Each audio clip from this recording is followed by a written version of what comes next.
everybody, and welcome back to Ampistrano. We have missed you over these last 2 weeks, but we need to take a break. Mental health is important, and Salem is already here causing all kinds of chaos. I'm sure this will be fine for the remainder of the episode. But welcome back, everybody.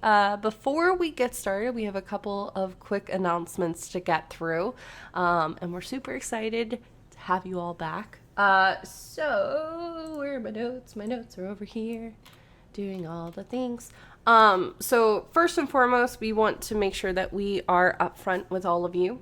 And as you may have seen, our overlay has kind of shifted over the last couple weeks. Unfortunately, Babs the Bat, who plays Sereth, will no longer be part of Ampistrano. This was a decision made after a private discussion between Babs and myself. This was then communicated to the rest of the cast to make sure that, respect and communication was properly being carried through. Babs is super focused right now on Chaotic Tiefling Productions and streams a couple times a week on the Twitch channel for Chaotic Tiefling Productions. We encourage you to show them support, and we wish her all the best and much love to her. We also ask that you just be respectful to everyone involved and not really, pester us with a lot of questions. We love and support Babs, and we wish her very well. We are also down in April. Don't worry, she will be back. She's at Dragon Con. So she will be April's joining. causing chaos elsewhere. Yeah, she's causing a lot of chaos at Dragon Con, so go give her love and attention there. Our lovable Aurea / April will be back next week, though, so don't worry. Let's jump over to Fair with our first announcement. Hi. I'm here to talk to you about coffee and tea. Now, I'm not big on coffee, but I love tea. And you know who has great tea? Friday Afternoon. They are crafters of fandom-based tea and also synesthesia-based tea. From Sailor Moon to D&D, Friday Afternoon has it all. And if you'd like a discount on your purchase, you can get 10% off by putting D&D Jordan Lee, all caps. You have to be loud with it. Say it with your full chest, and you'll get 10% off. Now, for those of you who like tea and coffee, we're also affiliates with Found Familiar, who has both. Now, I haven't had anything from Found Familiar, but I've heard great things from everybody that I've spoken to about them. I think there's oh god, I can't remember what it's called. There's one that gives you lots of energy. I don't remember what it's called. Lots of people like it. I think Finn has some. I don't know. I don't know what you're talking about with lots of energy one. I got the Goblin's King Roast, and I've got the Inconceivably Good Coffee. I can confirm they perk me up, but I did not know there was one as of yet that is built to specifically hypercharge me. I truly could be just making this up in my brain for those of you who need that additional boost. I'm just maybe manifesting it for you. That being said, if you like coffee, you also can get a discount with the code D&D Jordan Lee. Again, full bass in your voice when you put that in the fucking discount code. You should sound like this at the discount checkout. Exactly. Thank you, Sin. And again, 10% off your purchase. And we appreciate Found Familiar and Friday Afternoon Tea for supporting the stream. Amazing. Thank you so much, Fairbear. We're going to jump over to Finn. Oh, hello. Am I on? Yes, you're on. Yay, I did the April thing. Well, okay, friends, here's the deal. You've got a table of people that need to play, but you always need gear when you're ready to play. So your whole table needs not just any old dice trays. Your table doesn't need any old DM screens. Your table doesn't need any of the wood pulp pressed products that you're going to get from other retailers. You need the talon and the claw. Your players deserve the best, brother, so when it is playtime, Bonesaw is ready with talon and with claw. Please Yell with your full macho voice into the discount. D&D Jordan Lee. When you want to get the good goods from the Talon and the Claw, brother. You have to do it because Macho Man Randy Savage said so. Gotta do it. Like, I mean, I'm gonna go ahead and like pay my respects to the machoist of men and let him know that I did my best to represent him today, but he would bring the same energy. He wants the best for you. And the Talon and Claw is the best for you. I think I took necrotic damage for that. I didn't. That was a bless spell for me, and honestly, I think everybody should go watch the Cream of the Crop promo. Yeah. Okay. Another thing, we are affiliates of Idle Champions. So, I believe we have a code that will be popping up in chat. I'm trying to not sneeze. This is going great. Want to also let you know that on Wednesday, September 17th at 12 p.m. Pacific, 3 p.m. Eastern Standard Time on twitch.tv/CNE Games is a very special one-shot. Watch Vecna Lives and join Erin M. Evans as she leads Lauren Urban, Masood, Nora Ibrahim, and B Muse through this epic one-shot. It's going to be absolutely phenomenal. They're doing epic level gameplay. I think they're either level 10 or level 20. I don't quote me on that. But it's going to be a really fun time. So that's going to be an absolute blast. We are also affiliates with 1985 Games. So if you go ahead and enter !1985 Games in chat, that will actually use our user link to go over to their website where you can go check out some amazing products that they have. They just posted earlier today, I believe it was a miniature set that you can use for Dungeons and Dragons. Listen, I eventually, maybe one day, would love to have miniatures of everybody in this cast. It's a lot for my ADHD brain to handle, which is the whole reason we don't have a camera set up for minis. But go check them out, go support, and it's also an amazing way to support the cast too, because we will get some of the kind of feedback from that. So go check that out. Another announcement with us is that, hey, Robo Goblin is still raising money for Radiant Citadels and is almost halfway through funding their 6th adventure. So you can enter !TTRP GIFs, hi Salem, and you can go and support there. There are some absolutely incredible people that are a part of this, and we want to make sure that we help out Robo in every opportunity that we can. You can also enter !Sephi and !Simon. Again, just throwing that support to two incredible people that are trying to take another step forward in life. And life is difficult as it is. So if we can support them on this next big hurdle, would love to do that. So I think that's it. Oh, one more thing. Sorry, one more. Also, make sure to go check out our Patreon. We have some really cool awards, or not awards, but things that are coming to the Patreon. Like, if you want to find out what Cal and Sam were up to during the whole festival that was happening where everybody else got familiars and fashions. If you would like to find out, what Cal and Sam we're up to, that is going to be a Patreon exclusive, as well as we will be having, starting this month, September, playlists for each of the characters, including myself, coming out, which will kind of give some insight into the headspace for these different characters, as well as you'll be able to find out exclusive first news about who our very first guest is going to be, which is happening this month as well. So go back our Patreon. It also supports the cast because it helps to make sure everybody gets paid, because everybody deserves to get paid. All right, now I'm done. I'm off my soapbox.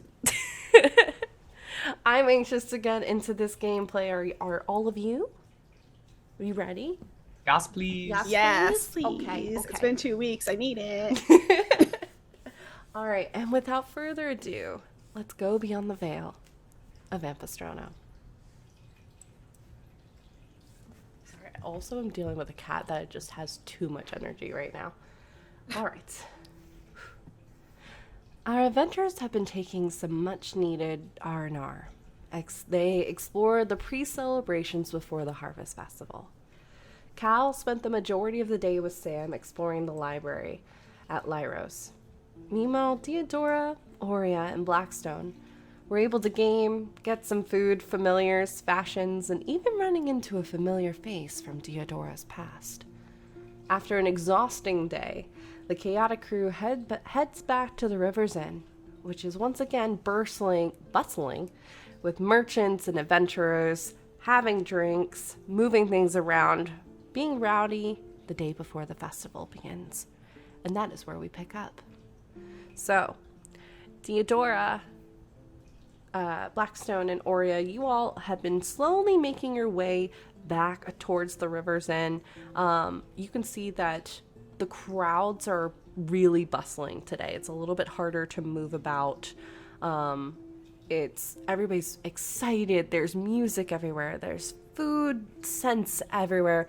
You can already tell that quite a number of people are already heavily intoxicated as well. But you manage to find a kind of quieter nook around the river's end as you all enter. You quickly see that Brooke is moving around the tavern itself, giving out food. Every so often you see, even though they have the trenches of water that goes directly to the tables, she's still having to like create water at the table because needing to make sure everybody hydrates. What would the three of you like to do? I think seeing all the busyness in the bar, I would probably just make my way upstairs, because I want to take a little Sparky out of his cage. Little Sparky. For sure. Okay. You continue upstairs towards the suite, and open the door to find, at this point, Cal, I would imagine you're sitting on that kind of tree couch, probably nursing some tea. Just kind of sitting there. Cal is very wiped at the moment. Yeah. Yep. It was it's been one of those days that lasted a couple of days. In fact, GM, Yes. tell me, is Cal mechanically fresh from a long rest, or No. are we level of exhaustion this guy? You're not level of exhaustion, but we'll see at this point, the majority of your spell slots are demolished right They're now. gone. Okay. Yep, Yeah. they're gone. I use those. Yep, you were using a vast majority of them. You're tired, not in the state of a sense of it, like legitimately a level of exhaustion. You're just mentally tired. It was a mentally, kind of emotionally draining kind of day. It was a good one. You had a blast, but you're tired. Right. So Like, here come all your companions, rowdy AF. Mhm. Also Yeah, having just Cal's just stolen sitting- something. I think I'm pretty sure last time we were here, we stole something. Wait. We stole a thing? What did we remove? Are you saying this out loud, or are you just trying to Oh, like? I was saying that out of character, but Oh, honestly, I love alright. this. Because if Cal just heard someone stole something, that is a whole nother. I thought my life was quieting down for a moment, and now y'all won't let it. But so when you guys walk in, or when is it just Diadora entering the room right now, or where is Blackstone at the moment? Is he? I would probably be like a couple of steps behind because we were coming to like let animals have like a nap before doing things. Right. Yeah. And also bring our stuff back. Certainly. Well, when you guys walk in, you will see Cal very much on his fainting couch with his tea. And however, when you walk in, he tries to sit up and be like at least polite. It feels rude to stay reclined when folks are walking in. So he sits up and, oh, well, hey there, how are you now? How'd everyone go? How'd everyone do? I think Oh, go ahead. Corbin just like peeks out, and you see that Corbin has like a little outfit that looks Yes, like the little that he outfit. like Corbin looks dressed like I do. So there's like a scarf and a hood that he has, and like a little like satchel and all this other stuff that has like things in it. He looks very proud of himself.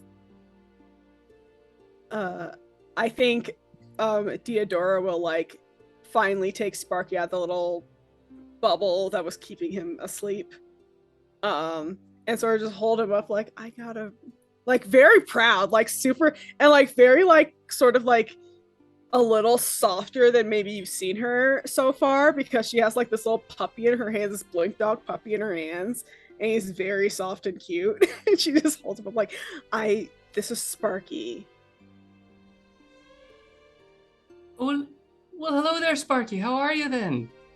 And Cal will go reach out to boop the snoot, or allow. Yeah. He'll allow the sniff before he'll boop the snoot. So Sparky kind of has been hanging kind of sleepily in Theodora's arms as like the spell is wearing off, and just kind of gives a little like as you go to like boop with the snoot. Am I catching everybody's new pets and familiars correctly? Sparky was the blink dog, correct? Yeah, Sparky was the blink Yes. dog. Yes. Making sure. And then we do also have the addition of a displacer beast. Mini as well. displacer beast, yes, which is still sleeping in this. Cal, you're seeing this for the first time. It looks like a small mountain range, as kind of like almost like a little meteor bag, is kind of just encompassing. You see this little peephole where every now and then you hear a little snoring coming out of it. Oria's like, oh, well, I'm actually pretty tired. I'm gonna go and lay down for a little bit. Is that all right, Theodora? But yeah, why are you asking me? Well, It's okay. I just wanted to check with you, just so, you weren't, like, working out in our room like we were this morning, or, like, that kind of thing. You want me to be quiet? And Yeah. if it makes you feel any better, we won't necessarily be here to make noise. Maybe. Oh, right. You all were talking about... Right, got it. Yeah, I can keep an eye on Sparky and my little one as well, while you all are out and about. I'm just really tired. I'm still a little bit weary from yesterday's excitement. Okay. Certainly. Do you want me to stay? Understandably so. No, I mean, Theodora, it's fine. Actually, if you end up going out, can you bring me back some, like, ale and food? Like, you know what I like, so... Theodora's like slightly confused because there's a tavern right downstairs. Listen, It's like, sometimes, like, I might get a little tired of, like, the food downstairs, like, especially if you're going out. Like, okay. It's fine. No, if I see something I think you'll like, I'll bring it back. Perfect, thanks. I was going to say, I think this is the custom that you have for bringing souvenirs or small gifts from places that you travel. It's not always food, but it could be. It's fine. Don't worry about it.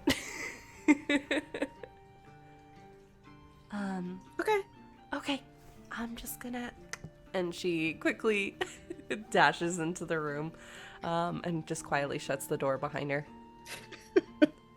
Hey, Oria, I want to keep having a conversation with you. No, I'm done. I've got to take a nap. I've got an appointment. That just sounds like a lie. I know Sure. you're lying. Just remember, I have to wash my hair and the oven is on, and it's all actually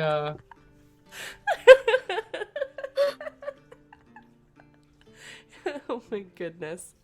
Sorry, I gotta go. Existential crisis. So bye. Sorry, I gotta go. Bye. Okay, that's a fucking mood. Wait, Theodora, I have something really important to tell you. Okay, bye.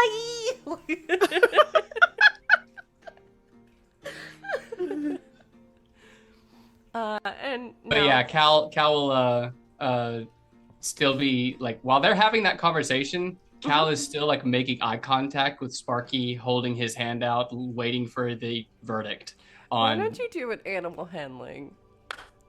Amazing. Amazing. I will do. In the meanwhile, in the background, I am trying to find a flat surface. Oh, there's flat surfaces everywhere. You can easily That's find it. one. Like, Okay, so that was an 8 on that animal hand. Oh. I really, really hope that. Okay, I'm going to describe why that was an 8 real fast, and then you can decide what Sure. Sparky does. Cal rolled under average for the animal handling because Cal is actually very nervous, and the animals can smell his fear. Oh. And he just wants to make sure that this new pet is one that understands he's friendly and not assumes he's just a predator. So Sparky kind of just yawns and still is kind of doing that blink of like, I'm waking up and processing the world kind of face. And is not used to just a finger being right in front of his face when he is there. So he just goes, goes to like gnaw on it. And he bites just a little too hard. Little bit. Oh, all right. Little, not enough to like draw blood or anything. It's just a little, you know when puppies bit, gnaw yeah. their teeth a little bit. It's that kind of sensation of just like, Got that reactionary nip, yeah. yeah. Puppy teeth are sharp though. Yes, they are. They Like, did, like my dog grazed me just slightly when he was a puppy with his teeth, and I bled.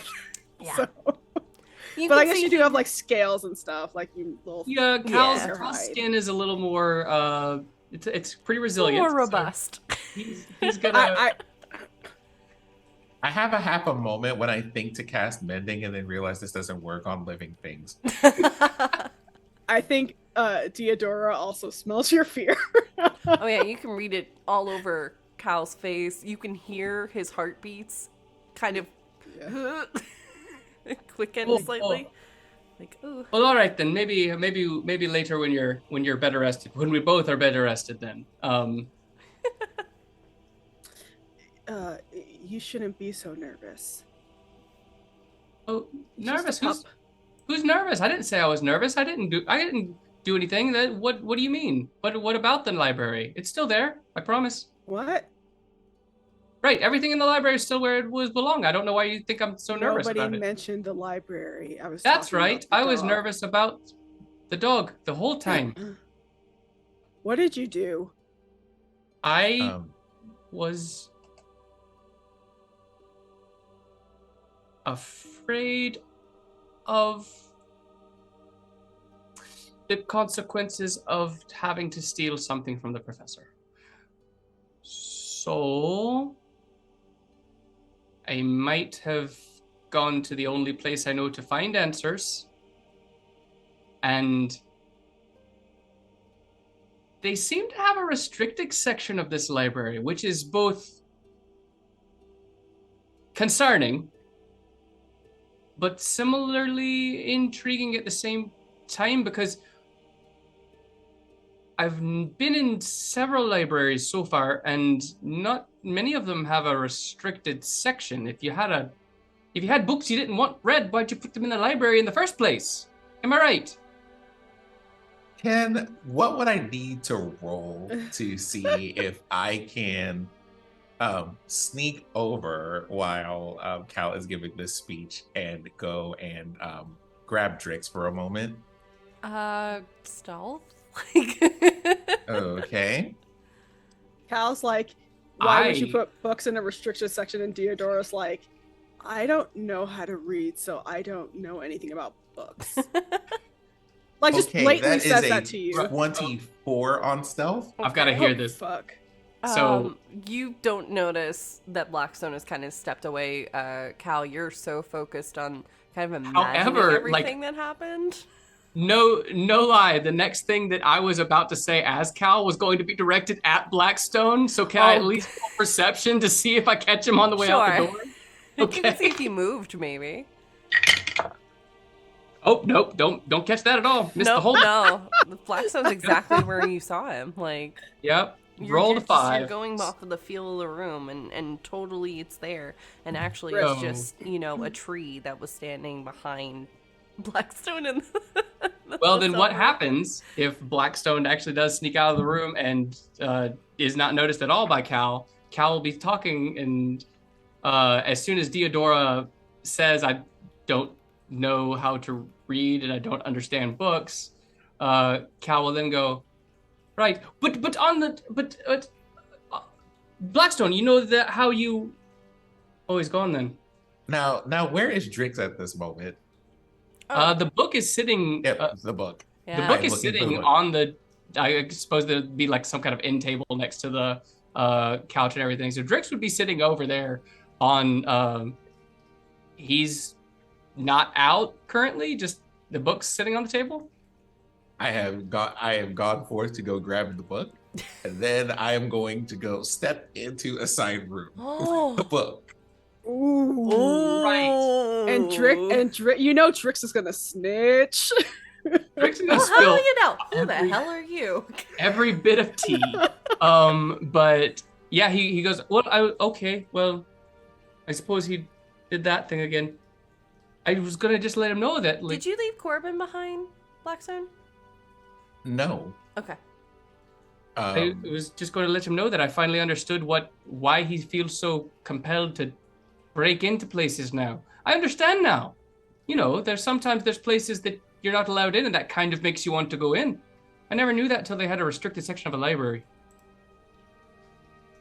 Just confusion on Theodore's face, because you were just talking a lot about like just how you feel and not about what you did. I just imagine Diodora, who's been holding Sparkia, is just slowly Holding this puppy, bringing like- back and looking concerned. Like, Now, Right. did you steal from this restricted section?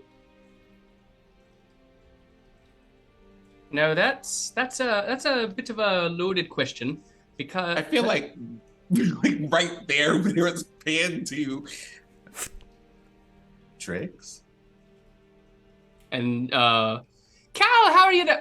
Oh, Rory, how are you now? Hi, Drix.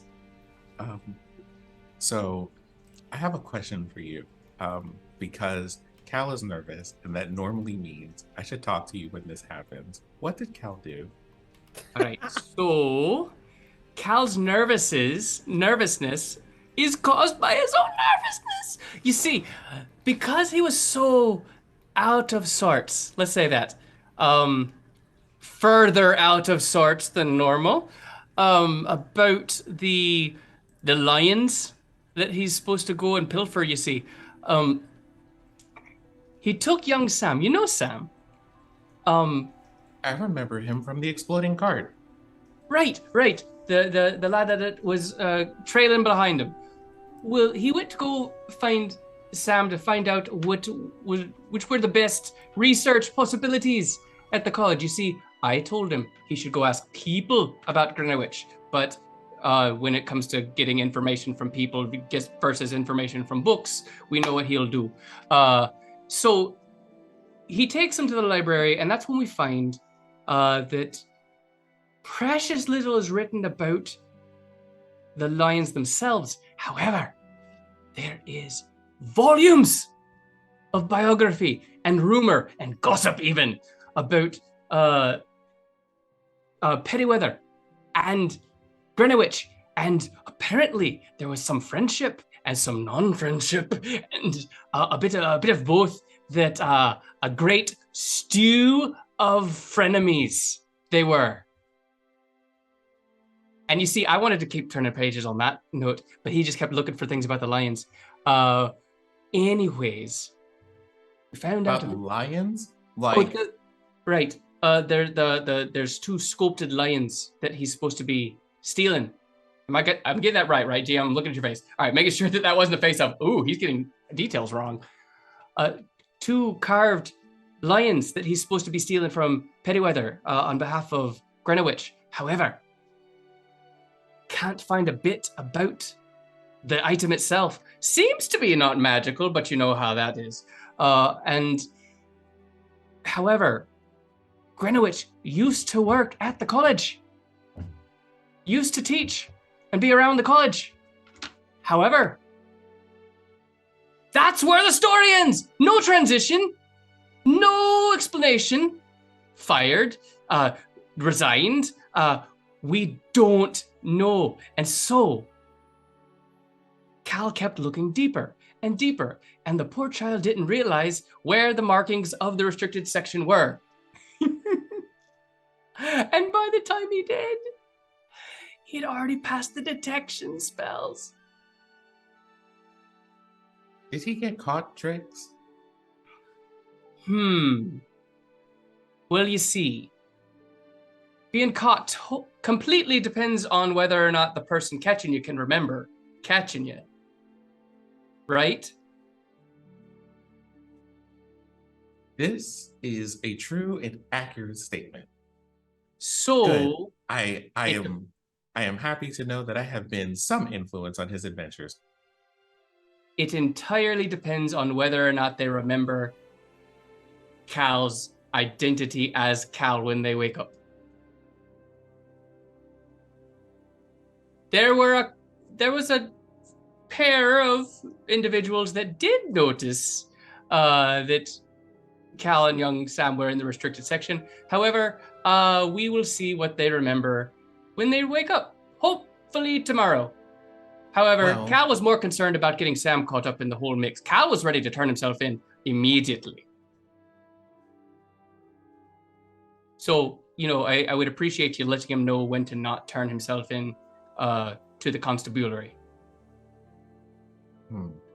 I will see what I can do. And also, I suppose you were owed an ending to this story at some point. It took you so long to get to the books to read it. Right. So what we find is that there was this rivalry or this friendship, or both at different times for Grenowitch and for Pettyweather. The item in question doesn't seem to have any magical significance, but was a bit of a point of contention between the two. And so Pettyweather has put some kind of value in this item and can't retrieve it herself from Pettyweather. And now Cal has this idea that he needs to, yes, follow through with this. However, he's not sure if he's going to deliver it. So far, the half plan is find the lions, see if we can get our hands on the lions, ? Profit. So he's not sure if he's going to deliver. He just knows that he's going to get the lions and then decide on the delivery idea later. Well, I have a secret for you because I feel like it's fair to trade. Did you know that Pettyweather is going to be here in only a day or two from now? Here at the inn, at the tavern. Here at the festival, which is very close to the tavern. But away from the office. Very much away from the office. I don't think Cal knows this yet because he was not here during our discovery of this particular thing.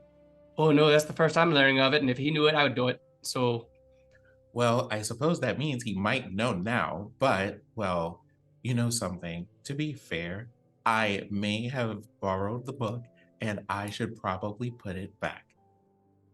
Wait, out of character, we never figured out whether or not Cal and Drix update their knowledge with each other in real time as they're connected, or if they have to choose to, sync. It's not automatic. Okay. You would have to, kind of like how a cleric kind of worships once a day, kind of sync up. Kind of, when your battery is low on your phone, you need to charge it at the end of, before you go to bed. It's kind of that. Where we have to instigate the uplink to USR so I can download patches and everything. Part of your kind of ritual would be either at the start of the day or at the end of the day is when you are getting all that information to Drix. Okay, I just wanted to know whether or not Cal was having a revelation in the next room. No, well, that would have been interesting, but no. Okay. Although, you know what you could do? You can just tell him the next time he opens the next time he talks to you. Right. It is a bit of an all or nothing, so I either choose to link up or not link up. However, unless you want to keep this a secret of some kind, which would be very curious for you. Ooh, I've never tried. Seems like that'd be a interesting endeavor. But I think he'd like to know. I do still love the boy, so I think I would like him to know what he was getting into before he fully got into it, you know.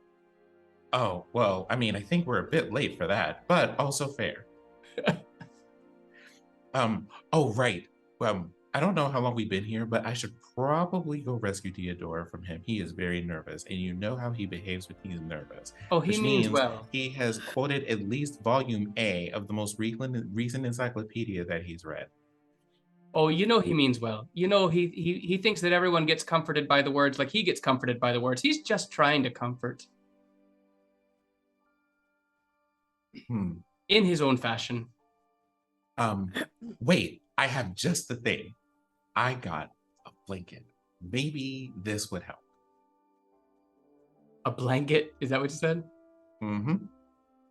Oh, right. Just to wrap the poor boy up. He does like to be a little, you know, a little dragon burrito there.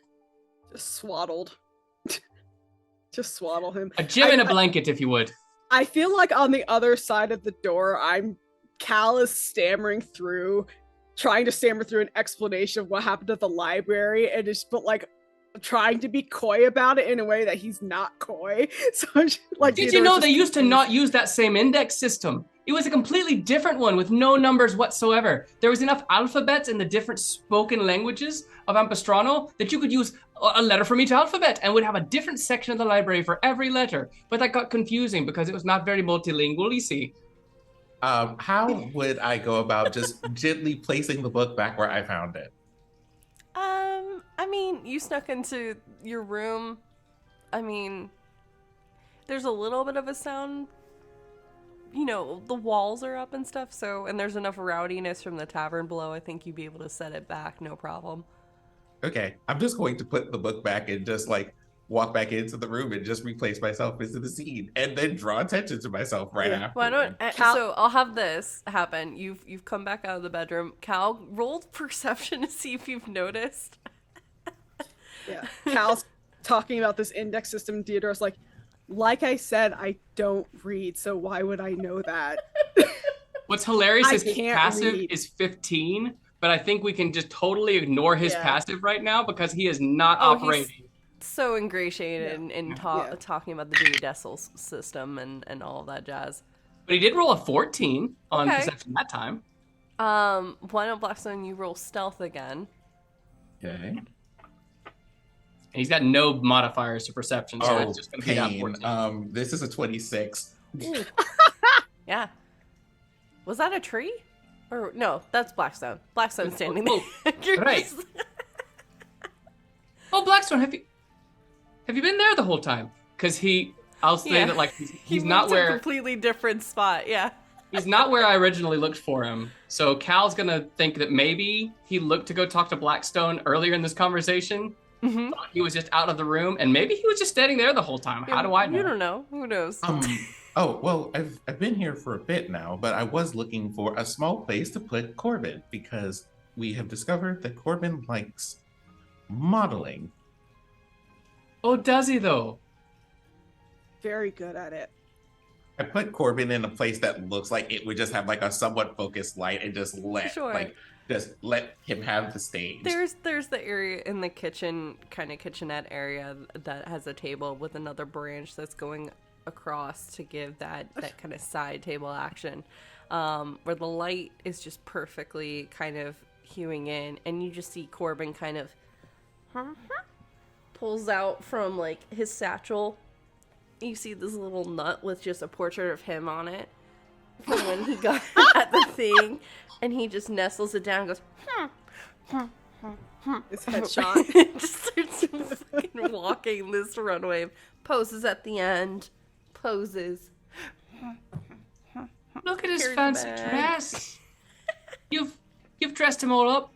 Did you find someone with a miniaturized spell? Did you shrink clothes down for him? Well, there are a couple of people at the festival who make clothing specifically for people and familiars. Wouldn't you know? They're gonna think of everything next. And so, Cal will walk over and check out what Corbin's doing over there, and Just continue his little runway walk. yep, doing his little runway walk. He will pull. DM, can I say that Cal at least has a copper piece in Sure. his bag, like just loose change that he's got, to kind of like offer up a little shiny for Corbin? He's like, "Oh, look at you! Look, what a day out you've had!" And so he just pulls out a little copper piece and something shiny for someone so brilliant as yourself. You see, he like first is in kind of checking his reflection in the copper piece. Just checks it out for a second. Are you giving it to him, or are you? I'm just like holding it between two fingers, just holding it in front of him, just like that. Okay, roll animal handling for a quick second. I have an idea. All right, this time 16. Okay, all right. So he kind of looks at his reflection, admiring, and then starts to take in the whole thing, and he goes, and he starts.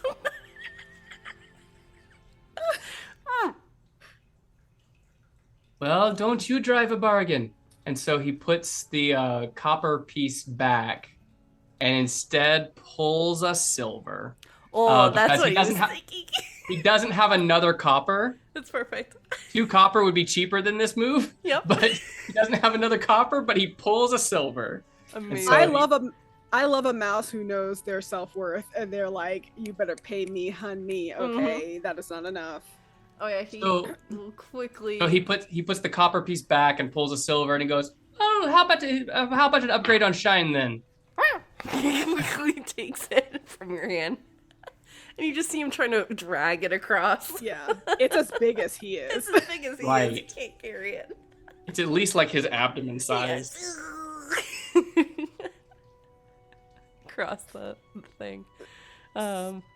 But then you see he takes it towards the end of the runway, and he's like kind of drags it to a spot so the light is actually reflecting back. So now he has a frontal kind of light. The spotlight. Yeah. So he's kind of standing there. Love that. Fully obsessed. I think when Cal turns around, Diadora's right there. Oh yeah. Like you're right there. You went to the library and you what? Right. Hey, right. Cal, can I just ask a question?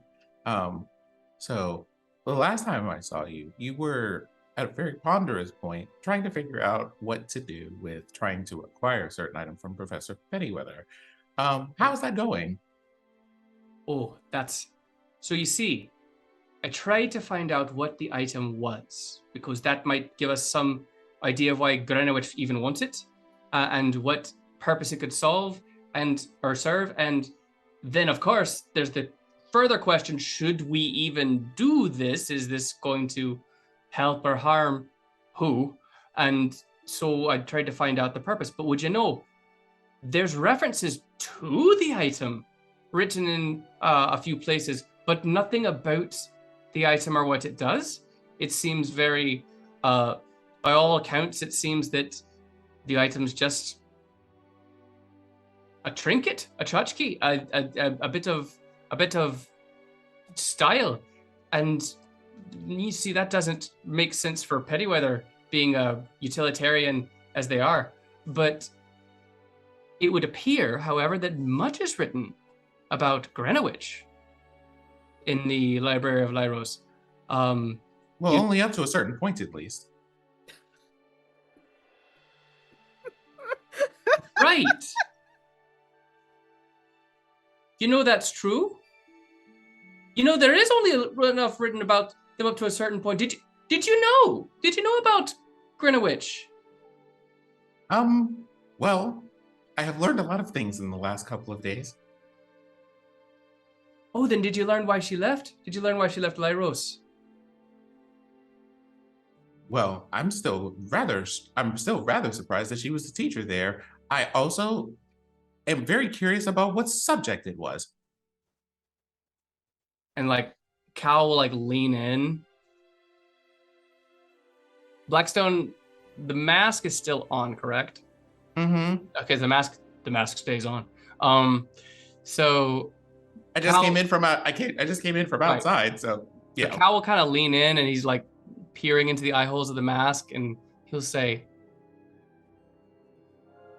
"The way you find information will always be a mystery to me. But I am astounded you didn't get higher grades with that kind of mind."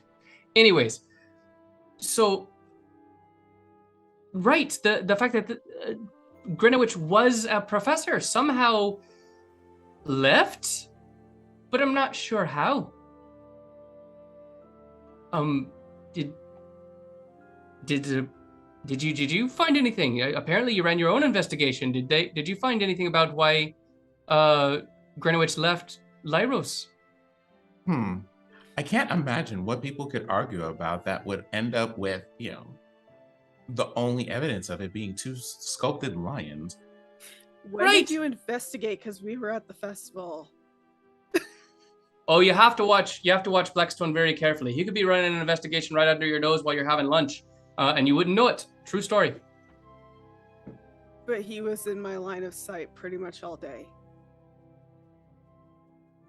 It's the player note. It is the fun fact Or that they neither are, of them sorry. seem to have. Sorry, that either is fine. That no one has noticed that Blackstone has like entirely left the room and had a whole thing and come back. I didn't even roll perception. I didn't even bother. I didn't. Like, it's just- I'm just like personally tickled at this moment. It's great. But, I've seen him actually just stand still and walk away at the same time. It's astounding. I still don't know how he did it. Still don't know how he does it, but it's happened. Like the longer Diadora talks to Cal, just the more confused she is. well, 'Cause first he's talking to her about books, now he's talking about somebody standing still but also disappearing, and she's like, "What does that even mean?" I turned to Diadora because I am pretty sure that Diadora is also the kind of person who has a very expressive face. Like, if you are confused, it is very clear that this is the case. Oh, Like, you can like 100%. read that. So I'm just like, Diadora, it turns out that Cal's investigations have turned up that the item in question that we're supposed to acquire, and there's a pause after that word for a beat, is a pair of lion statues. But in the research of trying to figure out why they're important, he figured out that the person that we're stealing from and Grenowitch know each other and have for a very long time. She used to work at the place that he works now. But no one knows why she doesn't work there anymore. Absolutely astounding. Blackstone, it took me an entire trip. How did you find out the same thing? There is not a word of response. All right, then. Keep your secrets. So the thing that I feel that you should know, Cal, well, tell you what. Hey, Cal, why don't you take a moment to study your notes about what you found so far and see if anything occurs to you. Right. Okay. Yeah, you're right. It's been a. About how long has it been since we parted ways and reunited at this point? Have we gone like have we gone a day? Have we gone an evening? Is this like morning after So you all separated at the beginning of the day. We're like evening. It's approaching dinner. It's just been a long day. Got it. It's just been a very long day. Yeah. Very long day. So Cal's like, you know what? You're right. I haven't even cracked open a single book since I got back, and it might be, now that I can breathe, it might be best to look over my notes. You're right. So let me look at this with a fresh mind. And so he like grabs the teacup that he set down, like, and does the tea is cold now, so I'm just gonna get this in me. Sure. Swig, and sets it down and opens up his book and starts flipping through, and you don't see Drix materialize. You just kind of see like a faint glow and glimmer in Cal's eyes that like kind of is this, slight indication that he is syncing up with Drix at the moment. Mm-hmm. And so he starts doing this, and his eyes start to glow, and slowly his eyes drift off the page and like back up. Closes the book. Blackstone! You only have 2 days. You better make it count. Correction. Would ya? Festival's tomorrow, so. Um, Well, I mean, I imagine that it take like 6 travel time to get here True. and then to get back to Lyros. I'm sorry. So I understand that Grenowitch and Pettyweather know each other. I get that. Does it matter why she no longer works at the university? It might, but it probably does for whatever she wants these items, because I get the impression that much like the trees we carried, they're not necessarily magical, but they are symbolic.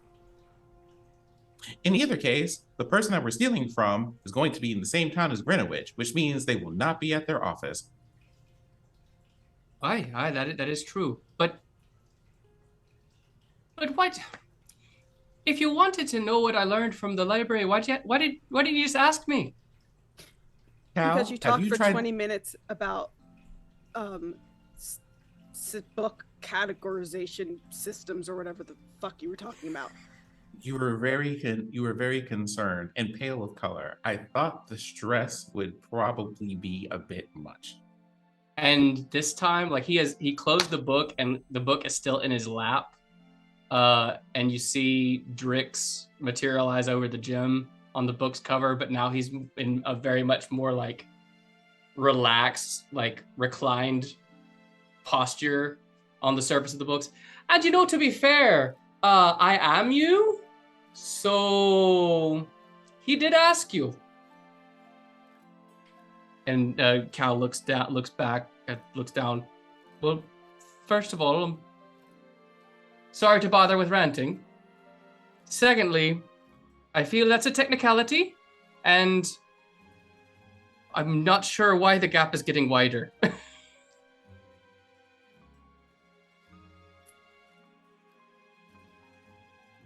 So the sum up is we're going to go forth and steal something. But probably tomorrow, because I heard that there was a party. And I still would very much like to go. Certainly, of course. But are we to be at the party, or are we to be at the school? Because are we not? I'm sorry, I didn't mean to assume. It would appear that I am going to attempt to at least take possession of the item that we're searching for. However, I don't want to assume that I'd be having you all come along with me, because I can't very well ask you to assume risks without your consent. It would not Cal, turn you down. were probably going to wind up in a lot of trouble otherwise. And also, there's still the matter of people who may remember your adventure. And also, respectfully, you're not as good at stealing as I might be. Oh, that's just a fact. There's no right and wrong way to put that. I'm not very stealthy. Oh, nor I. That's but I do have a new trick that I don't know if you've heard of. Did you know you could have just a whole different presence, invisible one, doing things for you? Did you know there was a No. spell for that, Blackstone? Doesn't even This ask seems me. like very useful information. Right. So is it kind of like, a whole body instead of a hand? Oh, of course, yeah. But not even a body. It doesn't have to be a body. It just has to be a presence. It could be any shape you like. Remarkable. Right. I thought so myself, so I figured that would be useful information to acquire.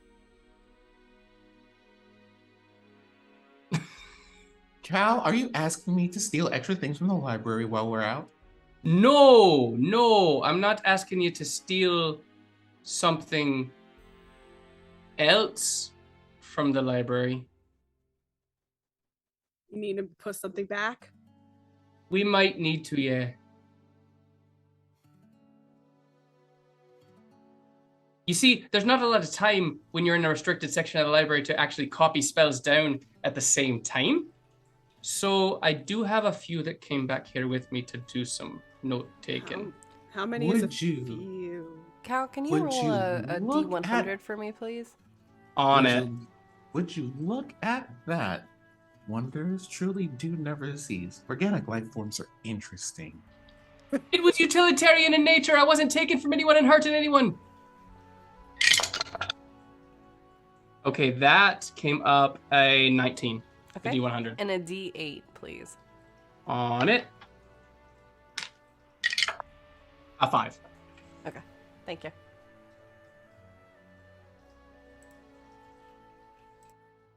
So yeah, there's something we need to put back in the restricted section of the library, but it's fine, because no one would have missed it between then and now. It wasn't hurting anyone.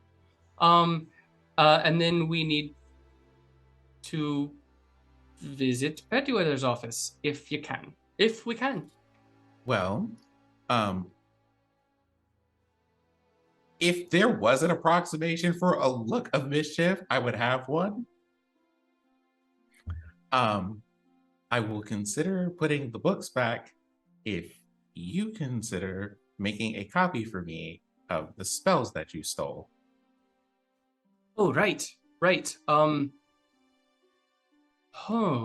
Okay. Well, you don't have a spell book of your own that will house magical texts.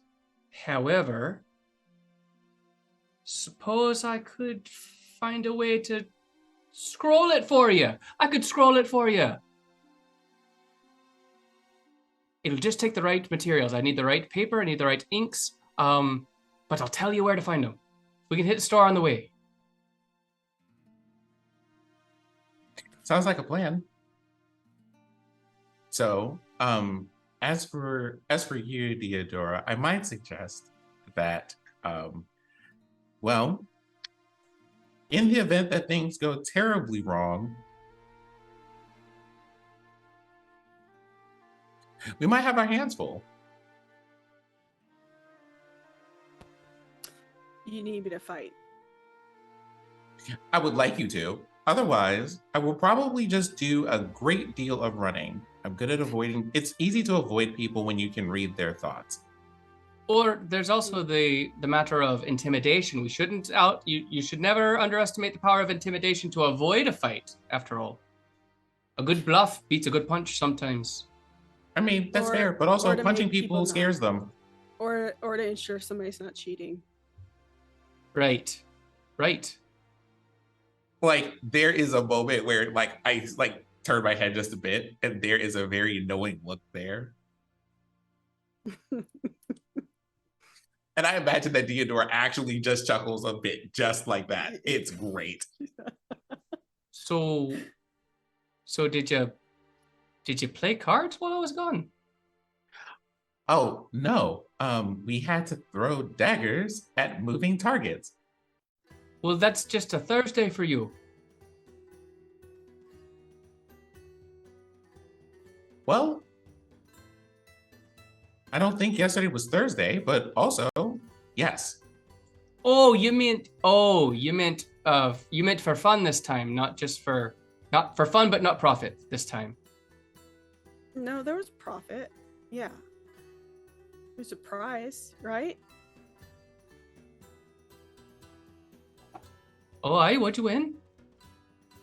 Oh, right. And I pull a blanket out of a bag and just wrap Cal in the blanket. Oh, would you look it? Okay, I was like weak and still recovering when you guys did the last episode. I was listening to it live, at least in my bed.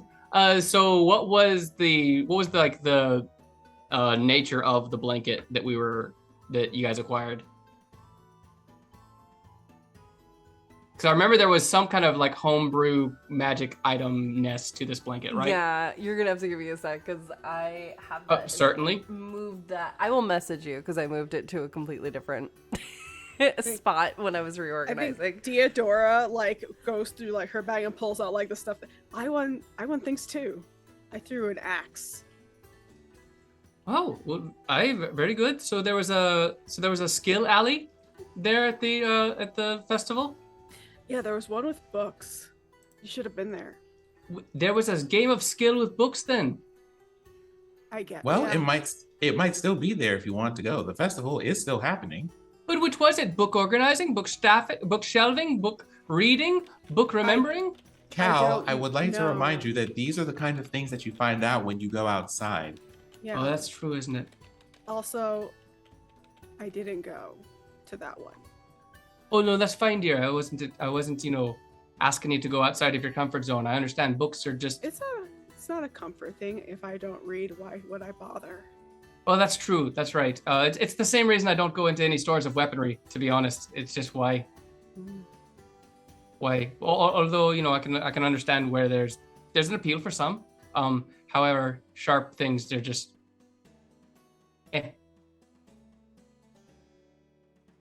I grin. My teeth are very sharp.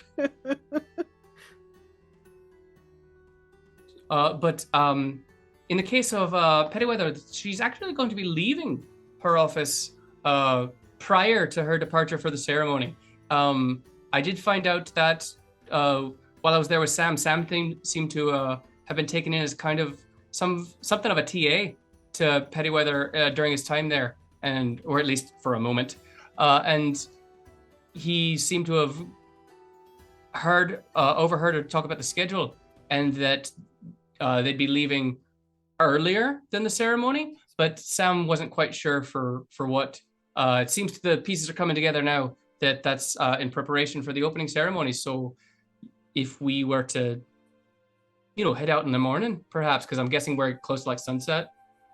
It's evening now. It's dinner If, time. yeah, if we head out in the morning, then perhaps we could arrive at the college after Pettyweather left. Okay. I'll just follow along. I'm not entirely sure. I'm sure we've all had a long day. Arya certainly had a long day. I had a rather unusual day myself, so it might be good to at least nap if we wanted to get an early start to it. Okay, So- well, sorry. Please continue. So in the morning, we are going to acquire the statues, but what are we going to do about the books? When are those being returned? Oh, well, you see, those buildings are adjacent to one another. The library and Pettyweather's office, correct, DM? Okay, those buildings would be adjacent to each other. So I suppose it would be lower risk to return the books first, and then try to get into Pettyweather's office.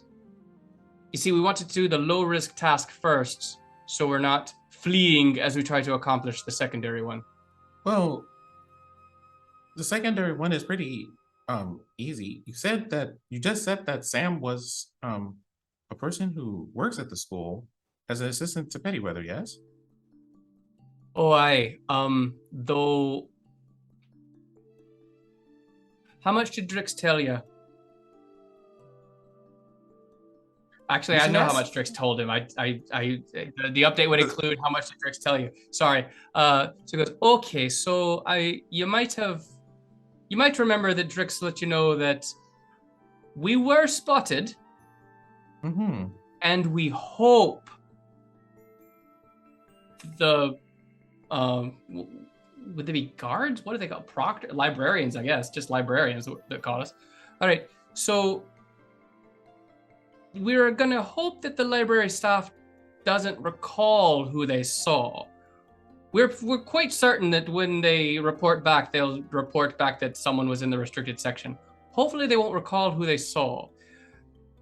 since I'm not 100% certain they won't, I did advise Sam to lay a bit low. He might not be at his post tomorrow. Hope, perhaps call in sick or something of that nature. I didn't want to tarnish the young lad's reputation, you see. Well, I suppose not. On the other hand, it would be pretty reasonable for someone who works at a school, for a professor, to be in a place where you have to have access to uncommon levels of knowledge. I would suppose so. We should have had you with us. Well, you can just tell Sam tomorrow, hey, would you mind returning these? You know I might. Although if they remember it was Sam, that would become rather suspicious when he brings them back, wouldn't it? He works there. Why would it be suspicious? Oh, what we were doing was suspicious. Hopefully they don't remember Sam as the person that they caught, because, well, when they caught us, that was quite suspicious looking. They would have some more questions for him than why are you in the section? I don't know. I would find it rather difficult to believe that there was a dragon in the library and that no one noticed it. All right. Dragon birth, not dragon. You see, it's not the same thing. No, it absolutely isn't. And that is the point. Right. Cal, without belaboring the point, I'm going to suggest to you that this is just going to be a very simple matter of lying to the correct people. Right. Okay. So, you think Sam knows how to lie? I haven't heard much from the young man in terms of dishonesty. He gave a little bit of something while we were there, I suppose, but I didn't know if that was panic thinking or clever thinking. You've known him for like 2 days. Exactly what I'm saying here. Like, How would you know if he was? How would you know if he was ever telling the truth?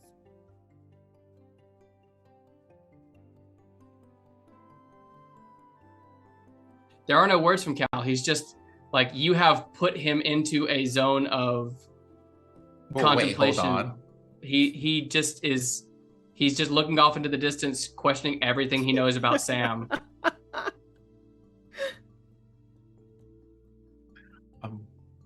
Well. All right. So deliver books to Sam, and attempt to get into Pettyweather's office, and we'll trust it to the good lad to find some way to return the books to their places.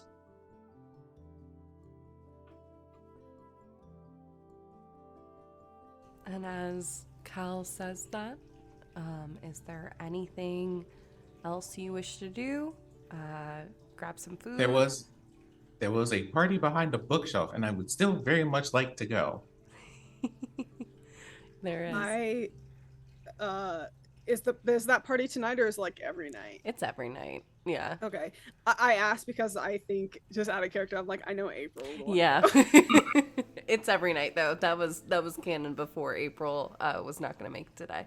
It happens every night, but only a special few know about the door behind the bookshelf. So. Okay. Maybe we should do that tomorrow night or when Oria's feeling better. Oh, did you tell me there's a book party? It's like a book club then. No.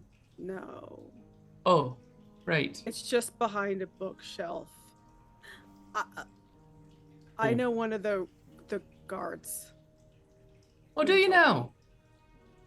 I didn't know he was here until I saw him, but yes, I do. He was very helpful in helping me acquire all of these goodies. That's when you take out all their stolen shit. Right. So I think I might just, in that case, let myself get to a rest. Thank you so much for letting me borrow such a blanket there, Blackstone. And I think I'll just, go ahead and wrap myself up and take the sleep. You know something? Since we're not going there today, because you are right, it would probably be best to wait for Oria. Do you want to go do the skill contest with the books? Or do we have time for it? Well, I mean, it's a festival. I believe time is probably a little bit less important now than it is usually. Right.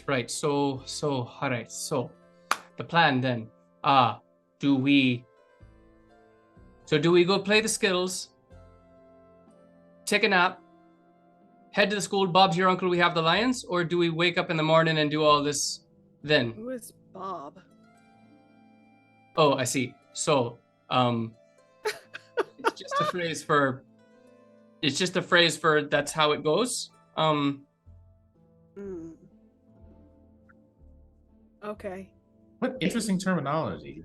I'm not Who's Bob entirely person? sure why. Very strange. Well, Yeah. I mean, there was this one older dragon Bart in the root bed. His name was Robert, and no one really knew how he fit into the family trees, so we just all thought he was our uncle. So Bob's your uncle just became a phrase that just meant, it's just the way of things. So, and Bob's your uncle.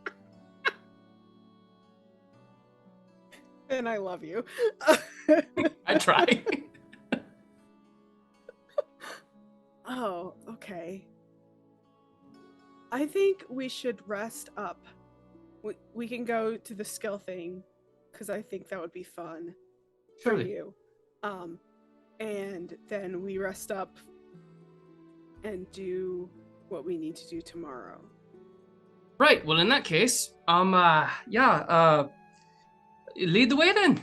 And so he actually throws the blanket back off and leaves it on the resting couch. You don't wear it like a cape.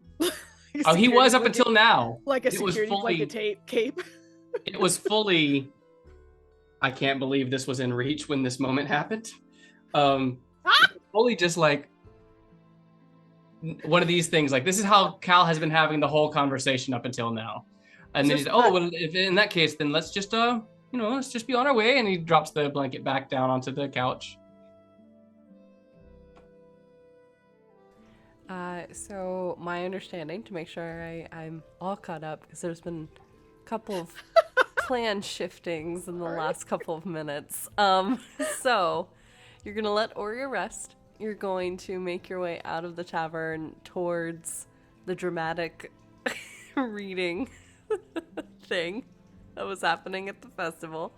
Right. You're gonna come back, grab some food, go to bed, then get up early and go do this escapade, correct? On the nose. Okay, You cool. got it. Okay, cool. Does this count as a short rest? Can we call it what we just did? This will be a short rest, yeah, because right, you've so just been then- chatting. With all of the new information and all of the engaging speech, Cal has. You know how fighters get a second wind in the middle of battle? Well, with Cal, it's more like sharing ideas. He gets a second wind. And so Amazing. that short rest is how he's going to get his arcane recovery and recover a second level spell slot that he spent on his previous escapade. Fantastic. And we'll say with that, we're going to go ahead and take our break a little bit early because I'm anticipating we're probably going to go a little long today. So, because there's a lot happening today specifically. So, You can't help it. We're so excited to be back. there's so many things. So, we're going to take a quick 10-minute break. Enjoy we have a 10-minute break video, like a legit video. So, enjoy that. Go get some water, go refresh, get a snack, and come on back to the absolute shenanigans. That'll be happening when we return. So, see you all in about 10. All right. Bye, y'all. Bye.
Easy to.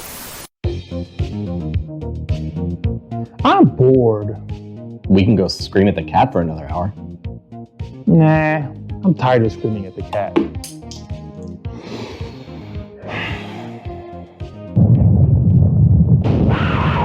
Shut up with that! Be bored no more with 1985 games. Enjoy their vast variety of products and help bring your tabletop to a whole new level. With easy-to-use dungeon sticky notes. The deck of stories holds prompts and adventure hooks for any setting, and thousands of cutout game pieces with their dungeon craft.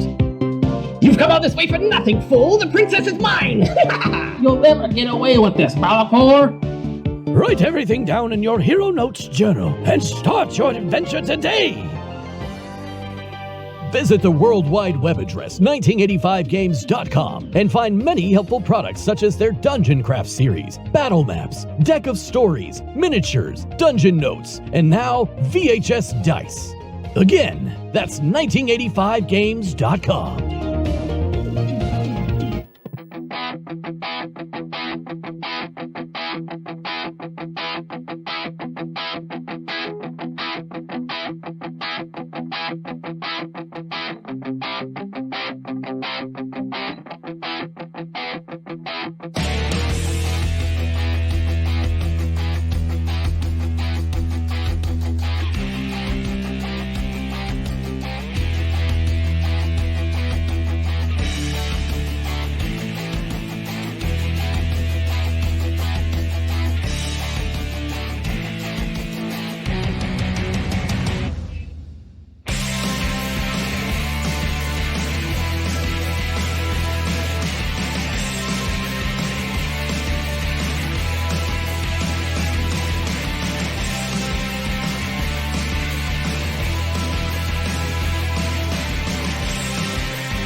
And hello. Hi, everybody. Sorry, it's been 2 weeks since most of us have seen each other, so we started gabbing and we're like, oh, crap, we have a stream. Oh, we're still live. We should go. We should probably go back. My bad. So, our group of adventurers has decided many things in a very short amount of time. That they will be taking Cal to go see some of the festival stuff, and then going to bed, hopefully, closing up for tonight, and then starting the day off, the day of the festival opener, by heading to Lyros to return some stolen books from the restricted section, although Cal would say borrowed. You would. You would say borrowed. You would certainly say borrowed. Yep. As well as, perhaps take a look at Pettyweather's office and see what's all about this, statue with the 2 lions. So our adventurers have just made their way out of their little suite. And let me get the music up. Have just made their way out of the suite and are heading down in the tavern, which is very lively now. It's dinner time for a lot of folks. So definitely a lot rowdier than it was last night. Last night you had your own little corner. You can see there's like 20 people piled into that corner trying to just sit at that table.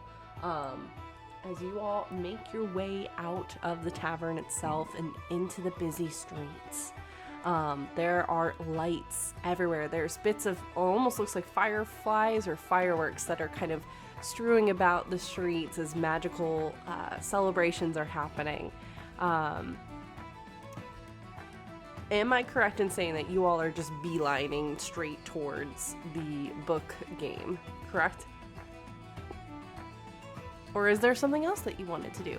Cal, as you are now, this is probably the first time you're really seeing it, because you're not investigating a crystal underneath the city. As you step out of Illipin proper, the caravans are all lit up. The smells of roasted pork, shepherd's pie, all kinds of ale are kind of in the air, as well as laughter and music as you're moving about. You can see that it's kind of been sectioned off, so closer to the gate itself is where a lot of the foods are.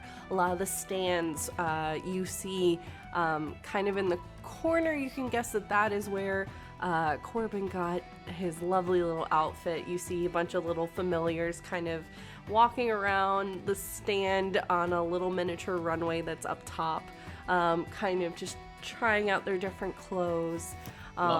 There's a quieter stand that's like 2 down that has very much that mountain range that I described kind of strewn about in it, and every now and then a familiar will kind of pop its head out and then pop back in as people are ogling. And then further down are the games, where there's of course things like archery.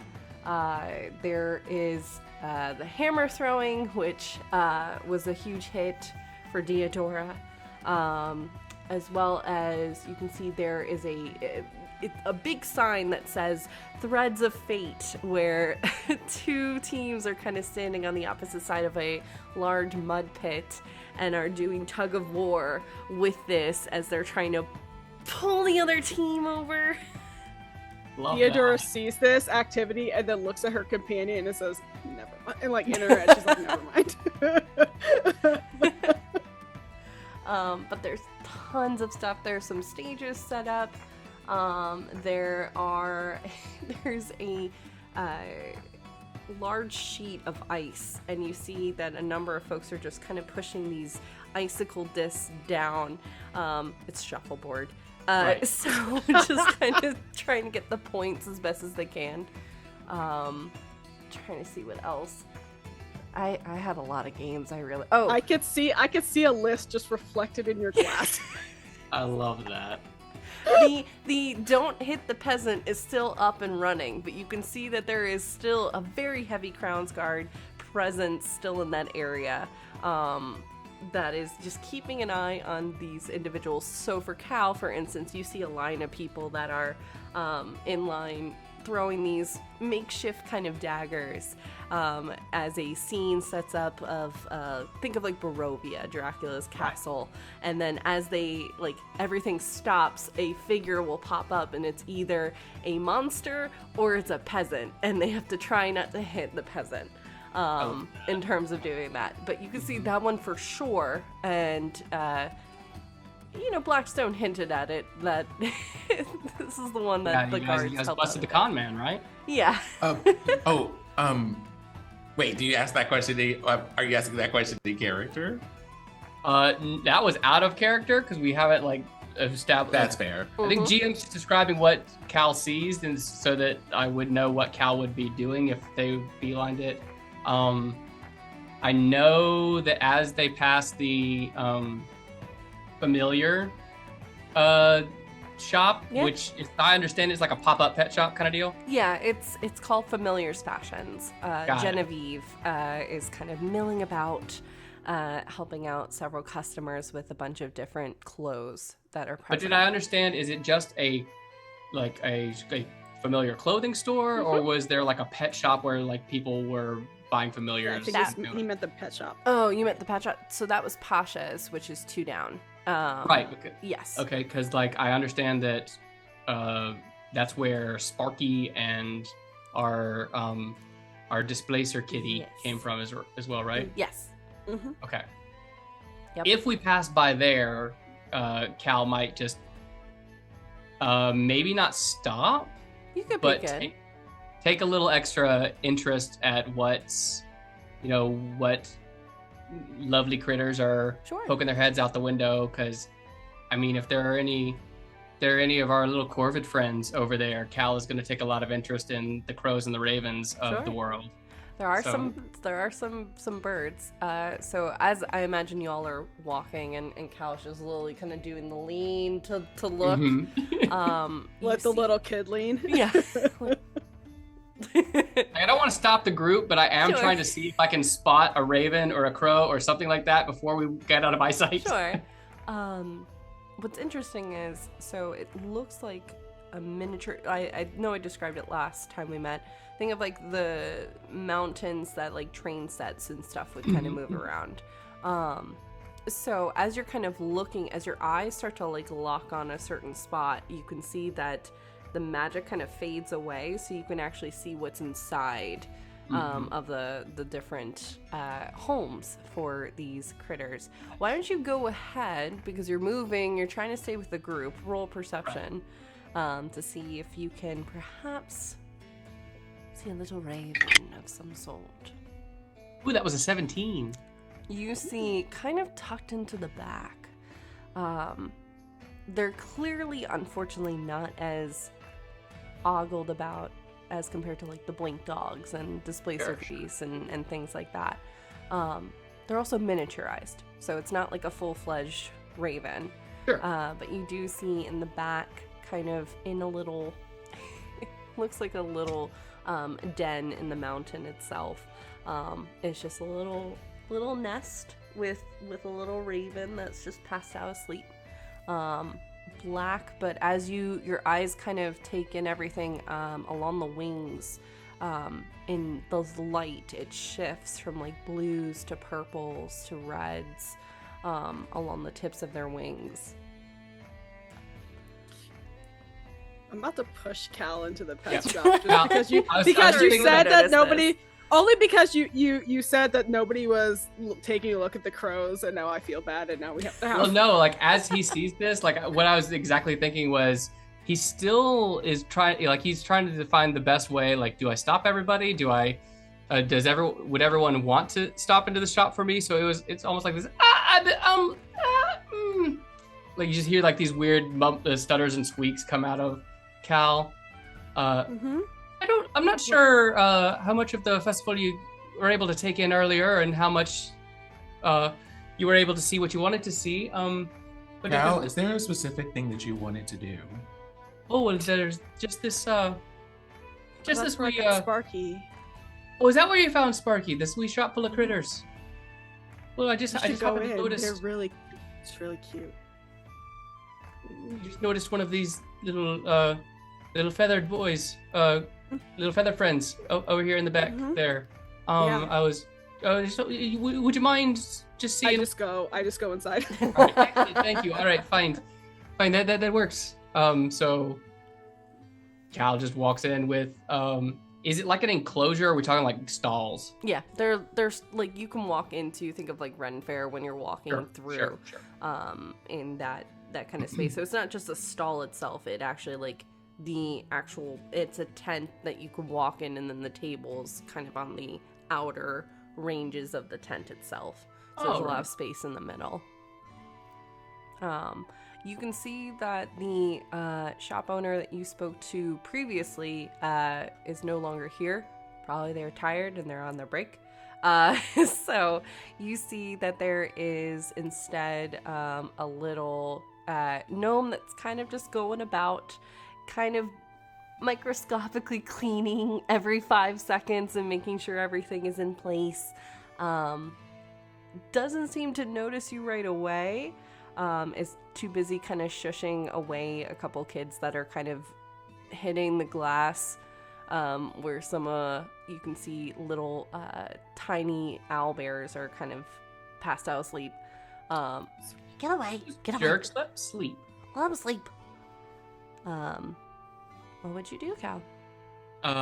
Cal will just kind of walk right over to. You said there was just one little raven in the miniature raven nest ish. Are we talking raven? Or are we talking like a little jackdaw? Are we talking like what? It's a raven. Okay, cool. So he's gonna just walk up and kind of peer in to see like is bird friend awake? Is bird friend sleeping? And if the bird friend is sleeping, Cal's just gonna be kind of looking in through the glass to see, and he's just gonna kind of lean to the left, lean to the right to get a closer inspection of that. Yeah. Iridescent, the shifting colors on the feathers that you had said before. Yes. And as he does, he'll just he'll look around for any kind of like indication on like, do they have like species listings, or is it like, you know, your adoption centers where they have like, hi, my name is blank and I like this. I would like a home with. It's a little harder to see because it's actually carved into the mountainside. Sure. But it does have a little card for this lovely little raven. The raven is not even a year old. It's a little youngling. She is she's from a place called Eldeth, which the name sounds familiar. Eldath. Elda, D as in dog, ATH. Eldeth, got it. Yep.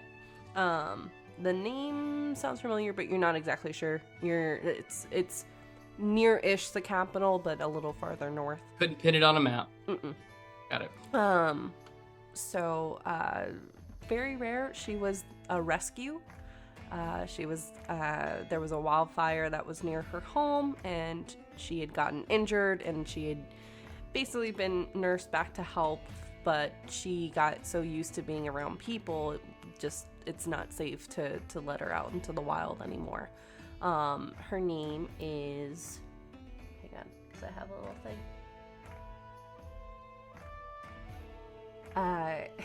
Here it is. Kyra. Kyra.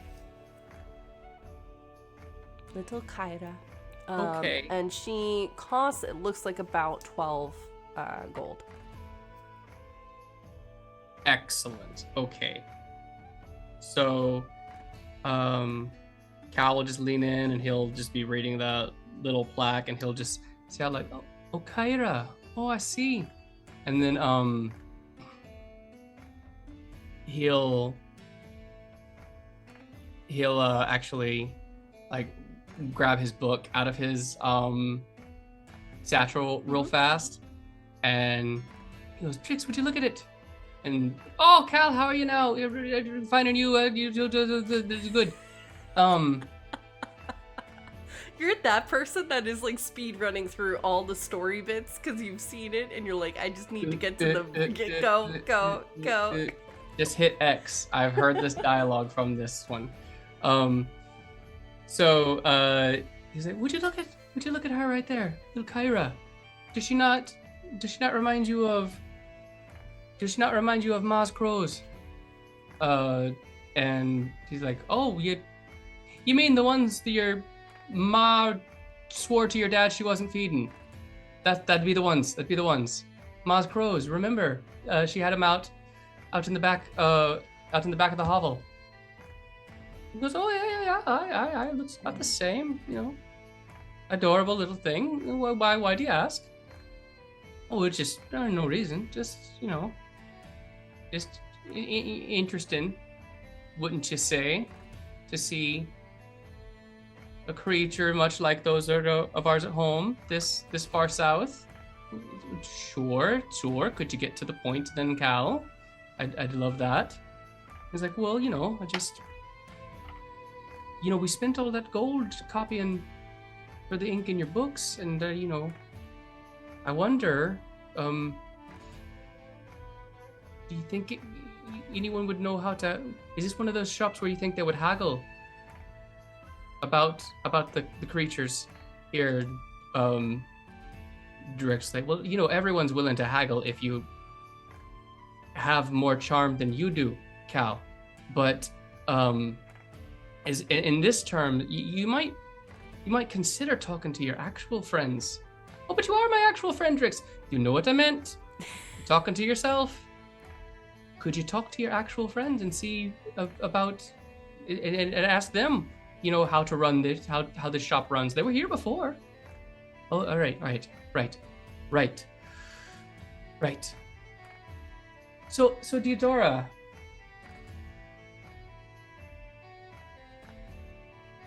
you said then that you were here and you adopted Sparky from this little home, right? Is the little adoption fee here, is this a hard price, or is this something that they tend to bargain or barter about?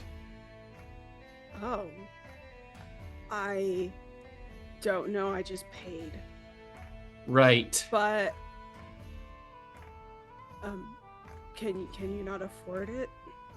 Oh, you see there, I did have to get some inks to copy those spells that I told you I was copying from the borrowed literature, and you see, I wouldn't have exactly the 12.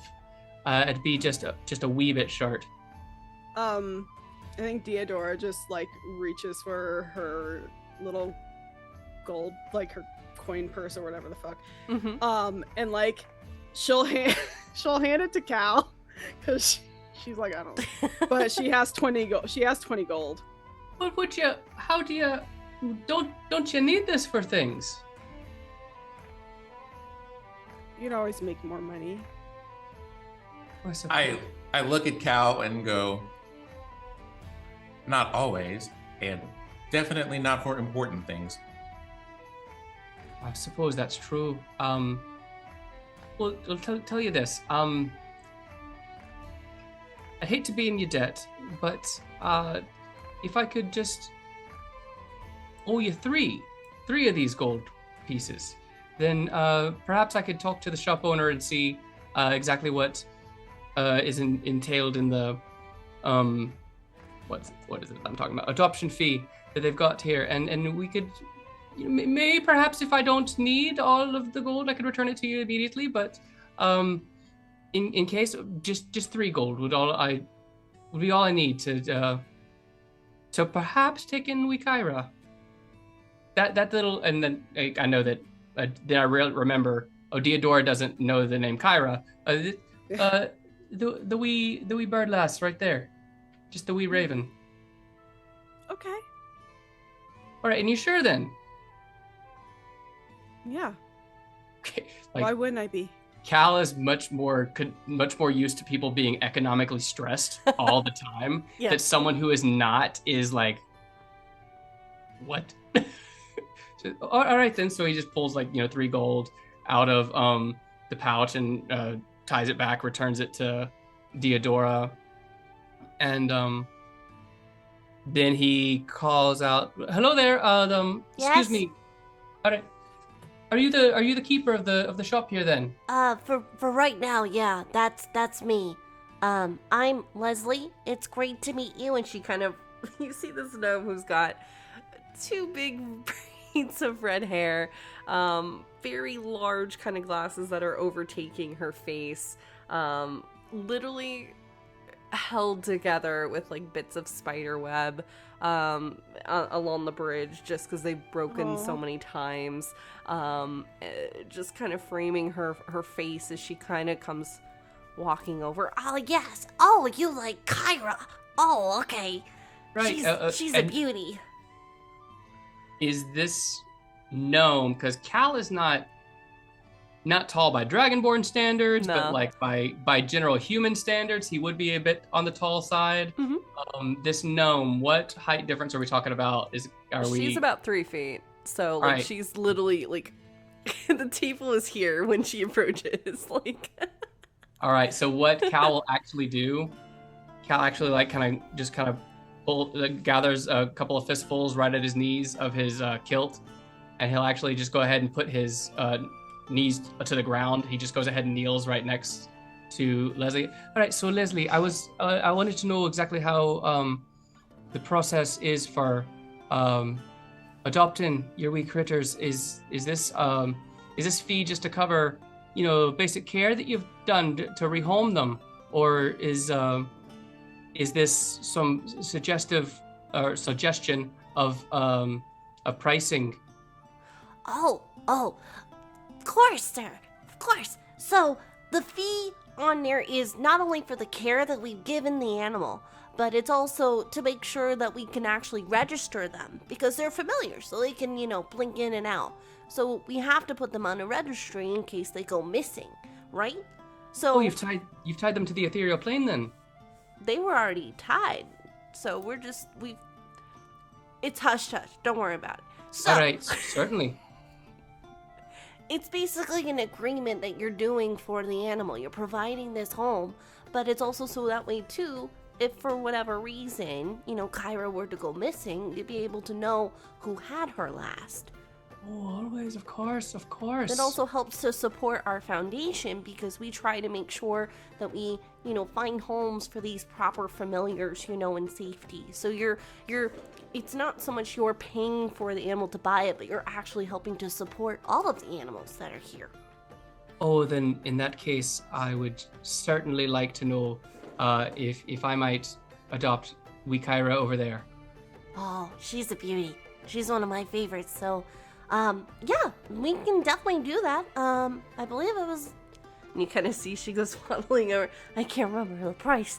Oh, there's so many that have been going to good homes today. It's such a joy to see, And she starts just kind of going on this tangent of like all the critters that she has been sending to different homes today.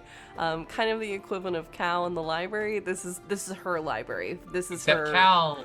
If he's kneeling down to get eye level with Leslie, and they're both like at the table like here, Cal has just like crossed his arms on the table. He's just listening. No, yeah, she's literally telling you everything that she's been doing since she took over the shift. And kind of been milling about.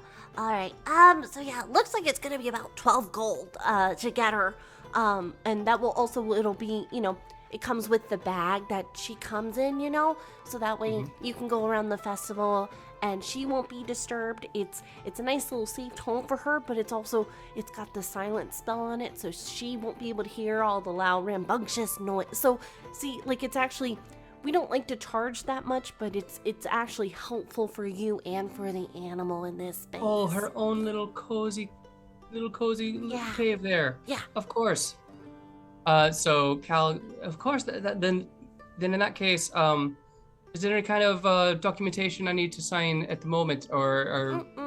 Basically, once you hand your money over in this case, that's the signing of the contract, and you're basically registering the animal as being paired with you. So. Amazing. There's nothing else that you would need to do, other than that. So.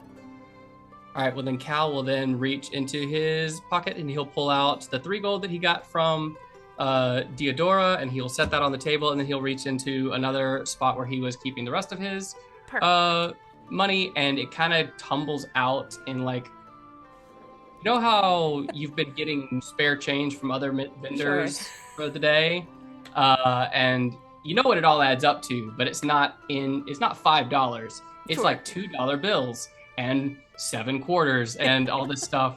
And so he kind of just like dumps the rest out, and it all comes to Diadora's gold included. It all comes to $12.90 in GP. And because he's just like, you know what, the rest of these non-gold pieces that I have on me, Leslie has stolen my heart, and I want to give her all the thing. And so he just kind of dumps the whole lot out there, and he goes, oh, and is it all right to just call it the rest a donation there for your foundation? Sure. What's your name so we can actually we have a little. And she kind of pulls out from behind the counter. You see this archaic magic flare of a scroll pop up with like donors that have helped out this organization previously. You actually see Sam's name on there from earlier in the day. It's like little paper sneakers at the grocery store. And, these people have helped the March of Dimes. Yeah. So he's like, oh, look at that! Can we trouble you to donate $1 today? Yep. Look at wee Sam doing his part. Yep. And so is it one of those things where like there's a quill to sign with, or Just quill pops up in the air. Oh, certainly. So he grabs the quill and we'll go ahead and sign. All right, Caldrix Darak. There you are then. All right. And underneath your name, it pops up Kyra Raven with what you selected. Oh, that's great. And let me get her. Oh, you need her. She quickly pusses over. Right. She if you're able to let her lie, let her sleep, then she can just wake up in a new place and meet her new friends. But it's up to you. It's up to you how you choose to. Oh, this is fine. That way you don't have to come back here. You've got other things you gotta do. This is a festival after all. So she quickly kind of shuffles over. You see her immediately takes 2 steps and oh, I'm fine. It's fine. I'm fine. and just continues to the corner and pulls a chunk of the mountain out where Kyra is at and shapes it into the bag itself. And she hands it over to you. So it's as long as she's in the bag, she'll be fine. She's gonna be able to breathe. And she points at all the breathing holes that are on this bag. And it's just been magic, so that way she'll be able to sleep and she won't be able to hear any loud noises and stuff as you're moving around. Right. And then he's like, okay, oh, look at you, Kyra. Oh, you wee baby, I can't wait to meet you. Amazing. And she'll thank you so much. You know how to actually, this is an important question. You know what to eat, right? My mom. Well, my mom used to just kind of throw grain out the back door of the storehouse for the ravens near home, and that seemed to work just fine. But is there something in particular that's Seeds would be better. more nutritious? Grain is usually not good for birds. It's a common misconception. Oh, grain, is it? Seeds, especially like if you have sunflower seeds or something like that, they love that. Right. Of course. Oh, all right. Then we'll certainly make sure that we gather those instead. Oh, thank you so much, dear. You're welcome. Thank you so much for supporting our amazing organization. Fucking love Leslie. We're also adopting Leslie. Leslie and Sam. We're adopting both of them. And she'll tell you her full name. Her full name is Leslie Tinderweave. Love that. Tinderweave or Tinderwave? Tinderweave. She's just a very, very... She's me in gnome form of just tripping over everything and being very excited about all the things. She's a cutie. All right. Thank you, dear. Thank you. I appreciate it. And Cal, instead of like holding the bag like by like the knot that it's tied in or the handle up at the top, he's just kind of cradling the bottom of it. Like the child that just got a goldfish and won't stop looking at the fish, is just doing that on his way, on his way back up to Diadora and Blackstone. And well, Well, then I got a friend of my own then. So I'd like you, she's sleeping at the moment, but, when she wakes up, we'll have a little friend Kyra to join us then.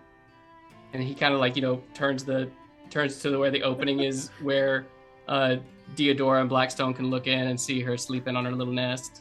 From behind you hear, Bye-bye, Cal! Bye-bye! Just Well, thank you, Leslie! You better be careful that Drix doesn't start feeling left out of things. Oh, no.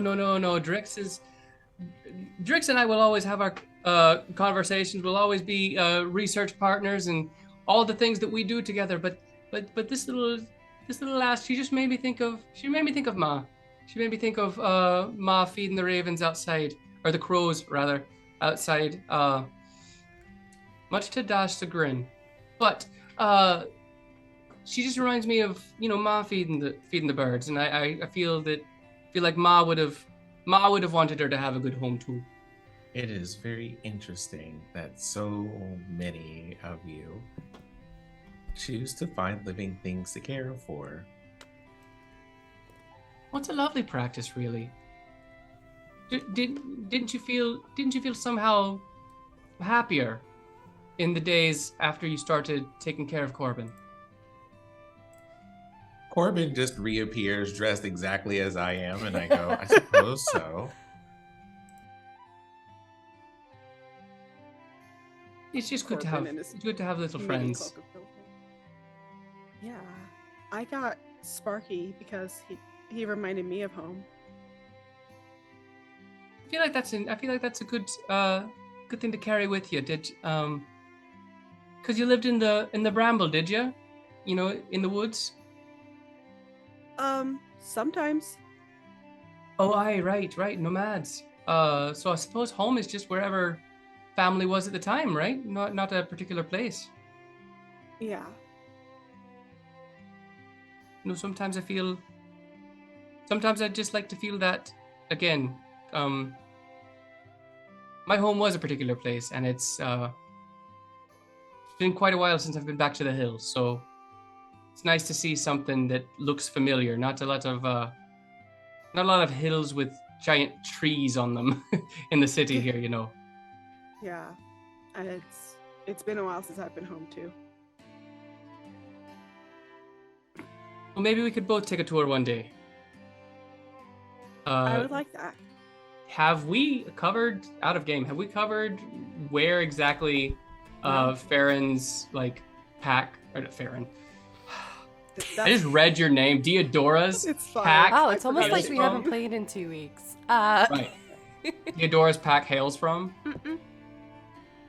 Oh, okay. So maybe one day you'll have to go on a tour. You'd have to see the north, and we'll maybe run into your pack at some point. Yeah.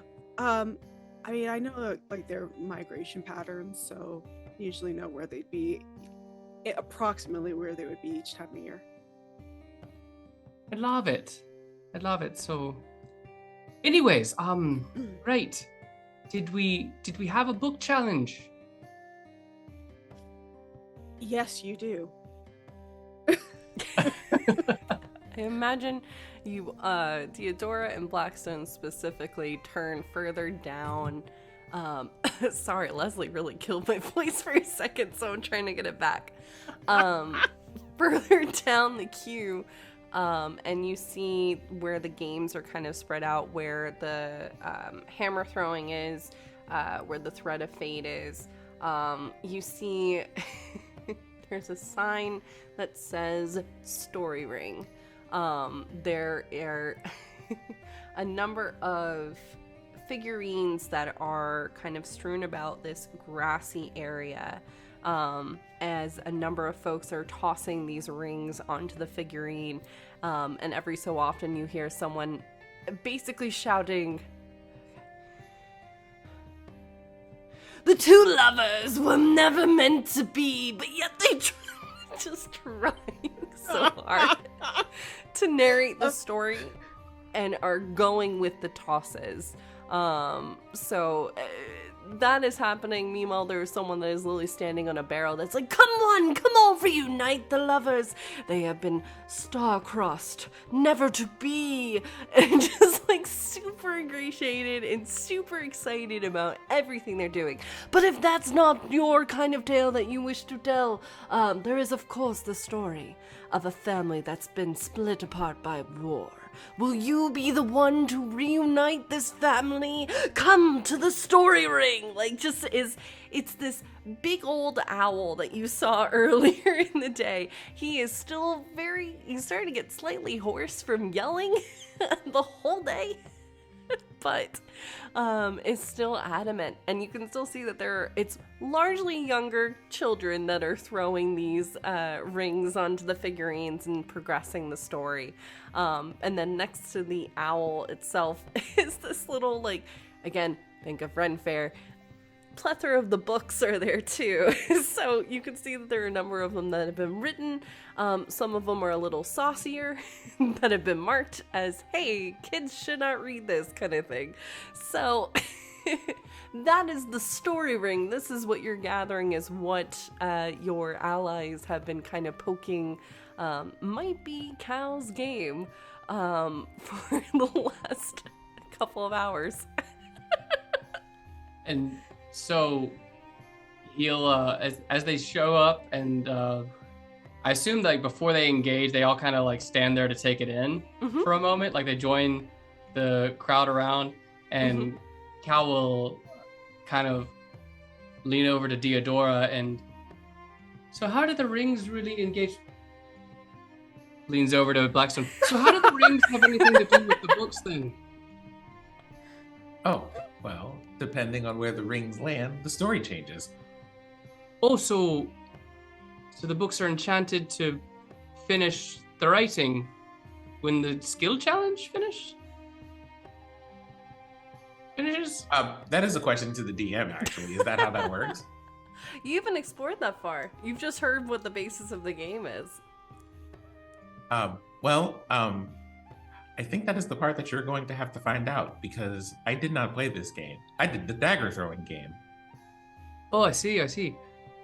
Right. Well, I suppose... excuse me, Yes, Would you would you like to like me play to the hold your story baby crow? ring? Oh, would you please hold Kyra then, Blackstone? So he hands off Kyra to Blackstone, and perhaps if I only knew what the stories had to do with the rings. What's the relationship? Newcomer, and he quickly puts his wing around your shoulder and kind of starts bringing you around. So there's a couple of different instances set up. He goes, it's very simple, I promise you. But basically what happens is you choose one of the stories from here, and you can of course buy these later if you want to read them, that is an option.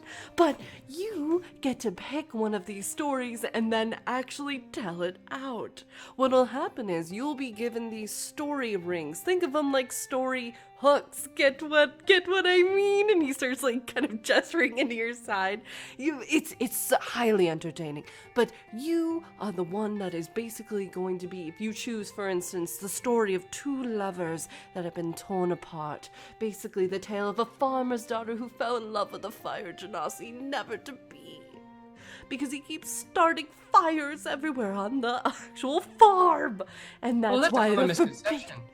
I'm sorry? Well, that's a common misconception. We did have a fire genasi just down the road from ours that it never caused an arson. Correct. It is a common misconception. Great for pointing that out. However, we've also accounted for that. It's because their love is so powerful, he just loses control of that fire and just ends up burning. Oh, I see then. Goes. Oh. Oh, that never happened with John. It goes over everything. So basically, a moment will come in the story. You get to toss one of these rings on one of the figurines, which will change depending on the story that you choose. Certainly. And basically, you are either going to help the story or hinder it. This may or may not have been inspired by Cult of the Lambs. Who knows? So...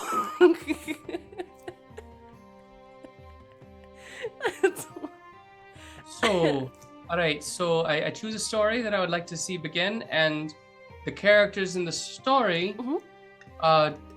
succeed or fail. If I succeed or fail to land rings onto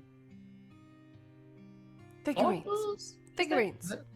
Figurines. All right. So I see there. All right. So it's a tossing situation. Right. And so he looks at the rings. Are we talking like the little metal rings of like? Bear. Fuck Wow. off. Wow. Listen. That is not what I meant. That is how it sounded. That is not what I meant. There's a lot of phrasing going on in the amount game, of and there's a lot of thirst going on in the chat for the You Zoom. said his love exploded everywhere, was causing fires. I'm talking. Oh my god. No, fair. What in the Stephanie Myers is happening This here? is not. Right. Legitimately. No. Dear God. Okay, I'm sorry. No. Think of This like 50 Shades of Flames just got weird. Dragon Ball Z when they get all like they're so powered up and passionate about fighting that the flames are coming up. That's how it is. This Not is the a other romance thing. story. I can't argue with Bear at this point. I mean, Thank he you, just Sid. Thank you. Kaiokened all over the place, I guess. So, I don't know what to tell you. Damn it! I want to quit this game. Sometimes, you know. I did not mean to derail, but No, that's I was like, the is parasympathetic that system right? responds in multiple ways. It's just like saying. a barbarian going into rage. It's not that, okay? Okay, I mean, I'm just gonna ask Vegeta about that after this game. right, like, my man, how does it feel to go Super Saiyan in a hate it heated here. moment? Duval, save me. Duval, save me. How he will not. He's yelling at you. I can't like how- tell if yeah, I that's like how- encouragement I or if like that's how- censorship. I don't know I if like I'm how being Finn's censored or egged on. I like how Finn's getting yelled at. I started. It's it. usually Finn. Finn, I mean, Yeah, it's usually like in terms of Big Brother, Little Sister, settling debates. Oh my god. Duval is usually brought in by Sis to come get your boy. You're Anyways, not wrong. But um, that's so to specify. yes. Anyway, Yeah, there you go.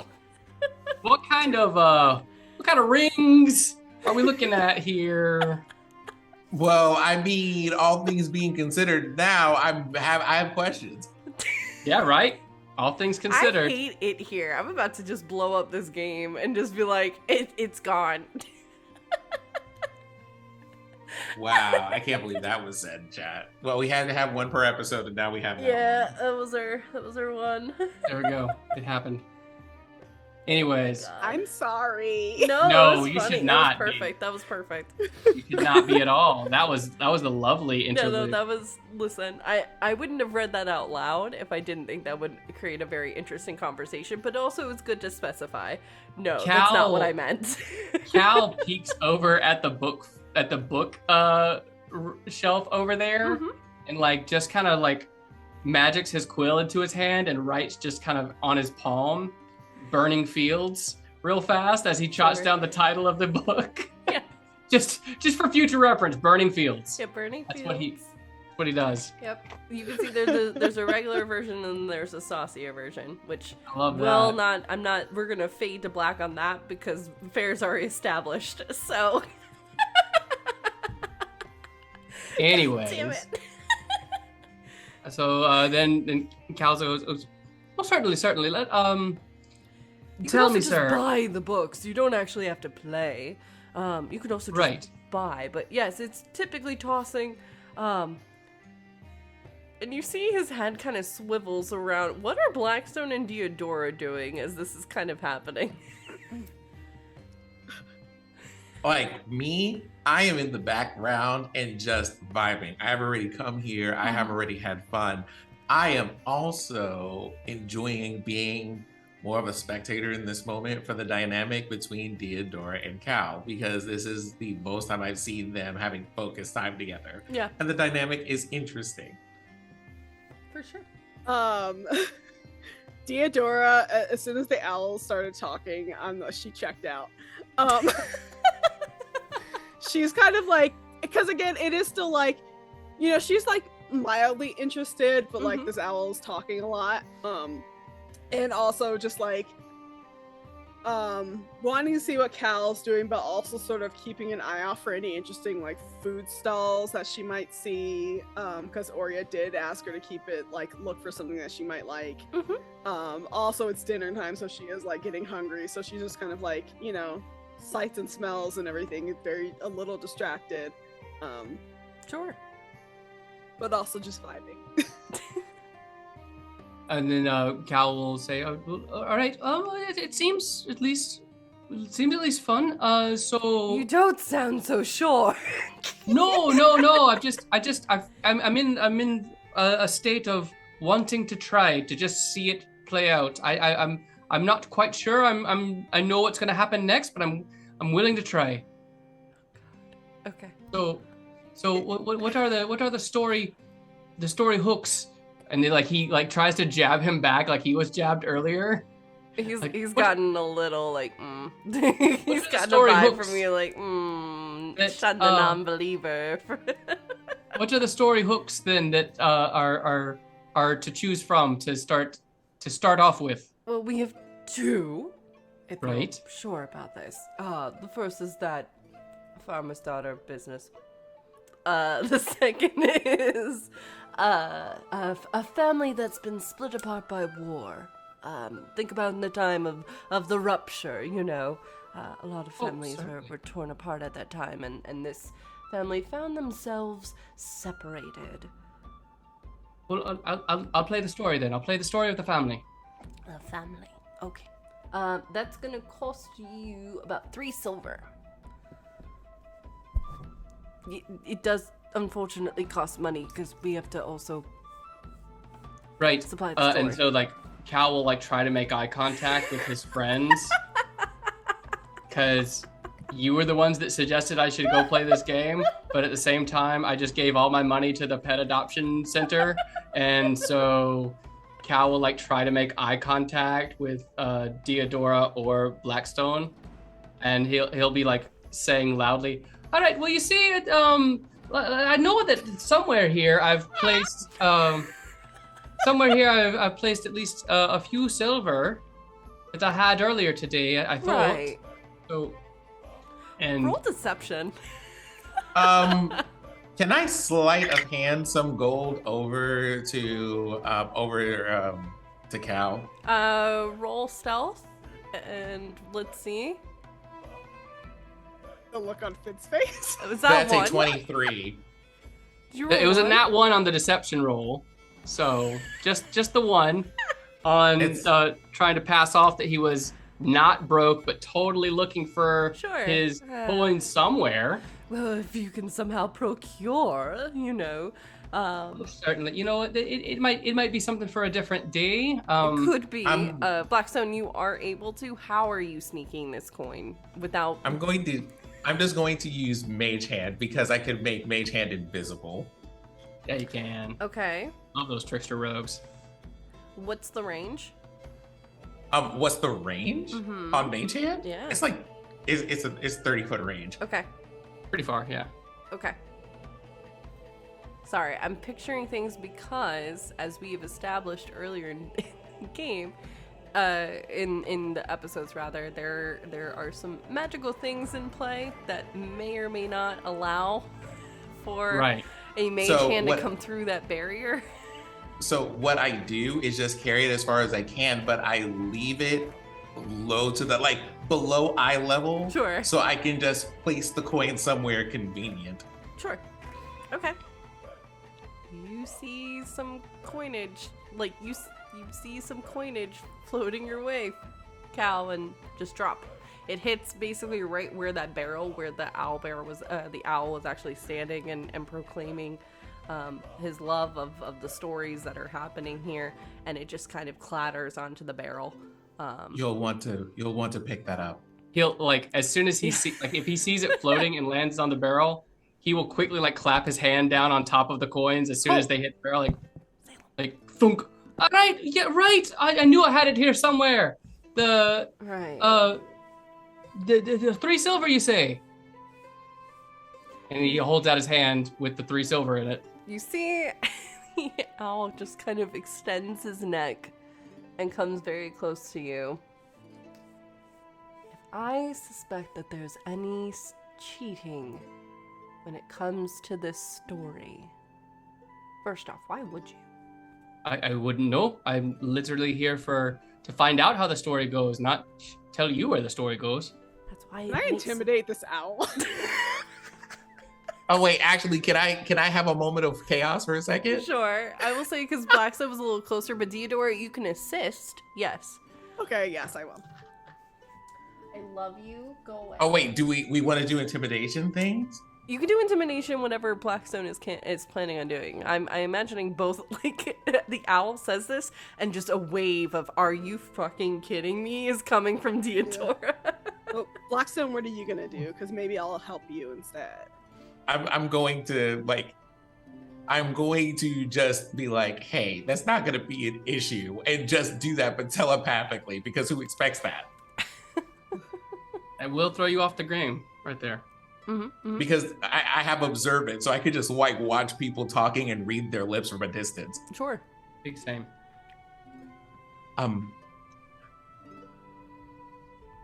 I appreciate your concern, but I feel that will be entirely unnecessary. And you're saying this to the owl in his brain?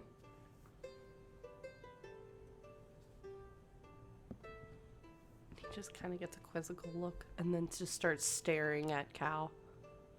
I promise it's real silver, as far as I can tell.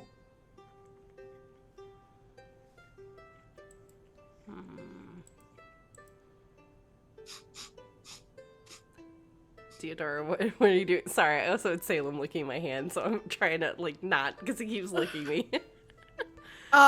So, question. Since Sure. Blackstone spoke in the owl's head and it unsettled the owl a little bit, could I have advantage on an intimidation You check? can. I'm just like, I think I get up close and I like kind of over, like, behind Cal's shoulder, Mhm. and I just like, I don't say anything, but I'm just like, sort of the same with that fire genasi at the other booth, the flip 'em. Yes. Just like intense stare, like, bitch, try something. I dare you. Love it. Hi, baby. I have a cat that's legitimately licking everything. 17. Yeah. So this owl just gets slammed with the thing in voice inside his head, which is unnerving enough as it is, as well as feels this presence as well. So kind of just... Okay. I'll allow it, but we'll be keeping an eye on you. And he'll take the silver. I give him, I like the look on my face, he's like, and I'll be keeping an eye on you. And he just And I kind of think, looks like...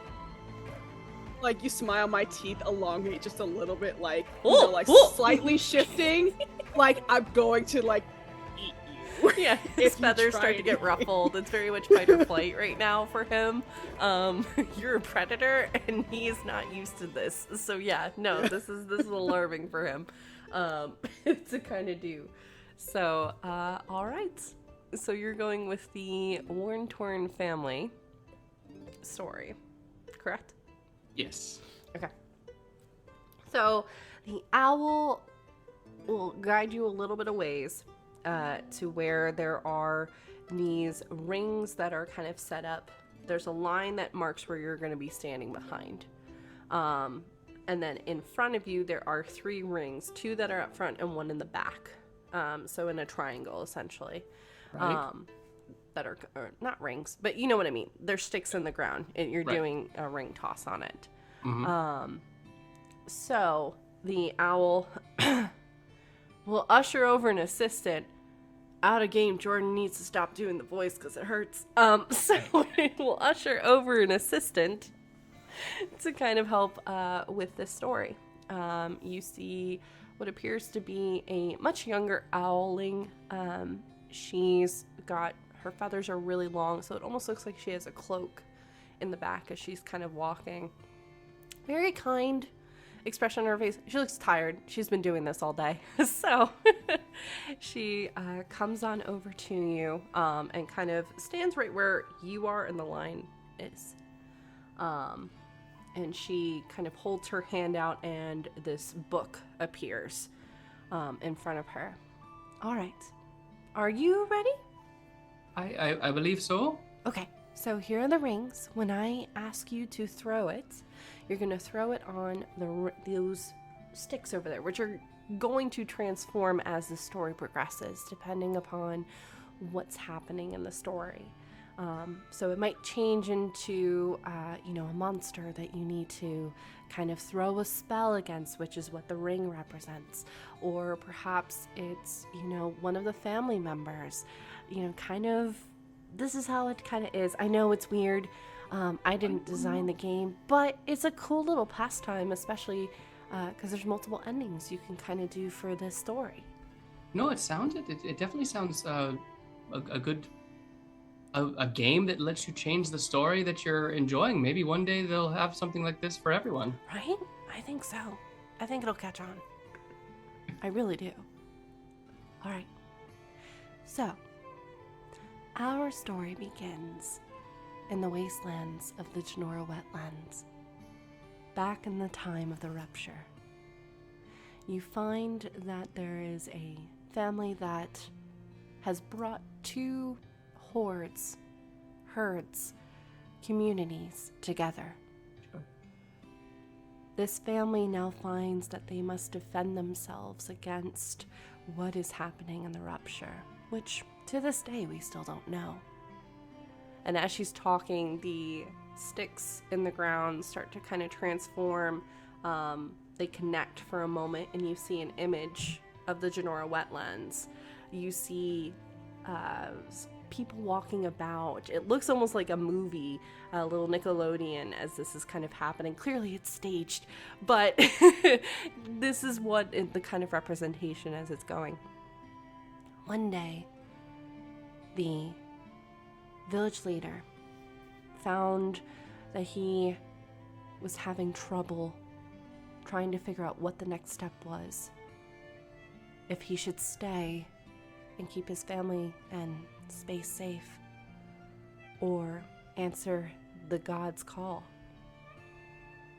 Unable to make a decision, he flipped a coin, and she kind of points at you to throw, and you see the 3 rods have kind of transformed again. Now you see a figure of an elven man in the very center rod that's kind of sticking up.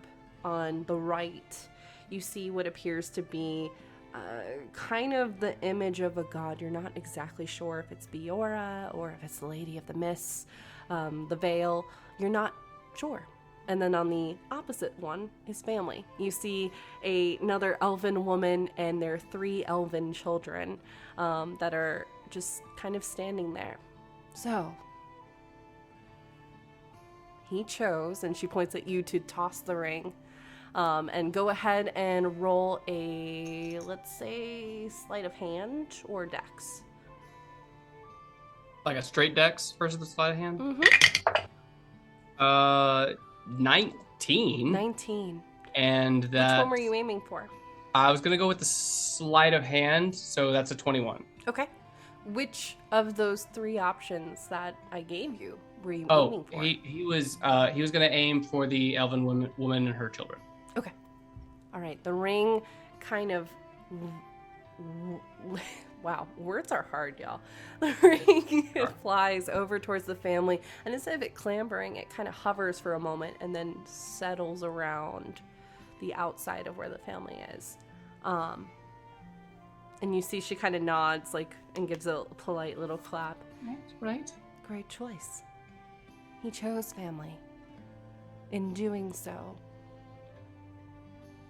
not heeding the calls from his god, the danger came directly towards his village, and he found that his very family was now in danger. Over the course of a day, the village became ravaged by creatures that they were fighting against. The 2 eldest children I say children, they were young adults, looking to be the eldest daughter, and you see this silhouette pop up for a moment of another elven woman with black curly hair and kind of ebony of skin as her head kind of floats. She was a nymph of this place, protector. She found herself having to care for her younger brother and younger sister. In doing so, her parents were able to try to defend the village as long as they could, but eventually her mother fell and her father disappeared. What was the family to do next? Stay? To try to figure out what to do next to bring this community together? To run? To try to rebuild elsewhere? Or to give up? And you see the figures transform once again. Excuse you. Sorry. Cat is trying to eat my headphones. The figures transform once again to, in the center, is a large tree. Not music. Large tree that's burning. On the right, there's a kind of image of someone slow running away. Mm-hmm. And then another of, it appears to be the son, the brother, standing there in kind of a defensive stance, ready to fight. And she looks at you. So the options then were stay and put the community back together. I guess that was the fighting son deal. The fire and then the running away. Yep. All right. Well, then Cal will take his next ring and he will attempt to throw it at the young man in the fighting stance. Okay. So same thing, sleight of hand then? Yep. That one was a 12. 12. Okay. 8 goes to land on it, but just bounces off. Doesn't quite hit. She kind of looks over at you and nods for a moment. Right, okay. There's an indecision that arises with this choice to give up not only the legacy of what their parents have built, the legacy of a large part of who they are, but also their home. They find themselves unable to choose just one. So they choose, and she kind of looks over to you. I'm guessing you were choosing that one to stay and fight, to protect. Right. To put home back together, yes. Mm-hmm. And to not give up. Right. All right. They stayed and fought. And while their family was not able to completely save the village, their legacy still lives on. And to this day, you can still sometimes hear the stories within the Genora wetlands of a family that's been long split apart, but may one day be brought back together. And that's it. She shuts the book. Did you see that? And the images slowly fade back into sticks. So Cal will look over his shoulders to find, if, I guess, were Blackstone and Diadora just standing behind him at that moment, or right? So he'll just look back to both of them. Did you see that? Yeah, that was cool. Sorry, that was me. That was me as a player. Like, what's a good word? Oh, cool's fine. Right? It was a whole story, but just right there in front of us. And there's multiple endings. She kind of gestures to the book, which has kind of markings on it to show, like, hey, there's a good ending, there's a ending, and then the bad ending, which is you kind of got the bad ending in this situation Right. with the Right. specific toss. That's the part in the Choose Your Own Adventure book where you like you dog ear that page in case you Yep. gotta go back to Yep. it because you messed up. The original save's coming. Yeah, I'm just gonna go back to a save state and try that There you again. Yeah. Yeah. Load an old save. Yep. Oh, I mean, it was a sad ending, but still, good story. A sad ending could still follow a good story. Mm-hmm. So that was enchanting, dear. And is this something you do regularly? That something that you travel around with your story rings, and or is this something that do you keep a shop and then run this stand during festivals, or? No, we travel around. It's my brother and I. He's the really loud one. I met him. But this is actually a story of my creation, and he wrote the other one. This was through a lot of research and I meant when I said this is, from what I can tell, a story from the Genora wetlands, but I'm not exactly sure of like specific dates, and I might have taken some written liberties with it to kind of fill in as much as I can. But there's a number of these stories that are out there. Oh, and so you don't know what actually happened to the family with the monsters and the. No. I see. All right. I mean, if you, and she kind of leans closer. She imagines like the next game is getting set up, so she's kind of ushering you slightly away. There's a number of them out there, but it's kind of hard to get a lot of information. But for what I was able to gather in some of my readings, through various places, this community that I spoke of, it's known as Felk, F-E-L-K, Felk. They were a community that helped during the rupture, and from what I could gather, at least, the village leader, the dad in this situation, had to kind of make that choice of whether to stay with family or answer a god's call. And so we just, there's no record of what happened to the family, of what happened to the herd community, depending on who you're talking to. So I thought it would be appropriate just to, it's not a name you really hear much about, and No. kind of bring attention to. Right. I would. I wonder if my granddad would have known that way. He's kind of a walkabout himself. Could have been. So Sure. he likes to go tour around gathering stories like that. And you say that you and your brother, you travel around gathering these stories yourself. He likes to just make them up. I kind of like to, I guess you could call it historical fiction. Right. Do that kind of reading work a bit. I'm Tiernan, by the way. Kaldridge Derak. Kaldridge Derak, pleased to meet you then. Terran? Tiernan. Tiernan. Tiernan.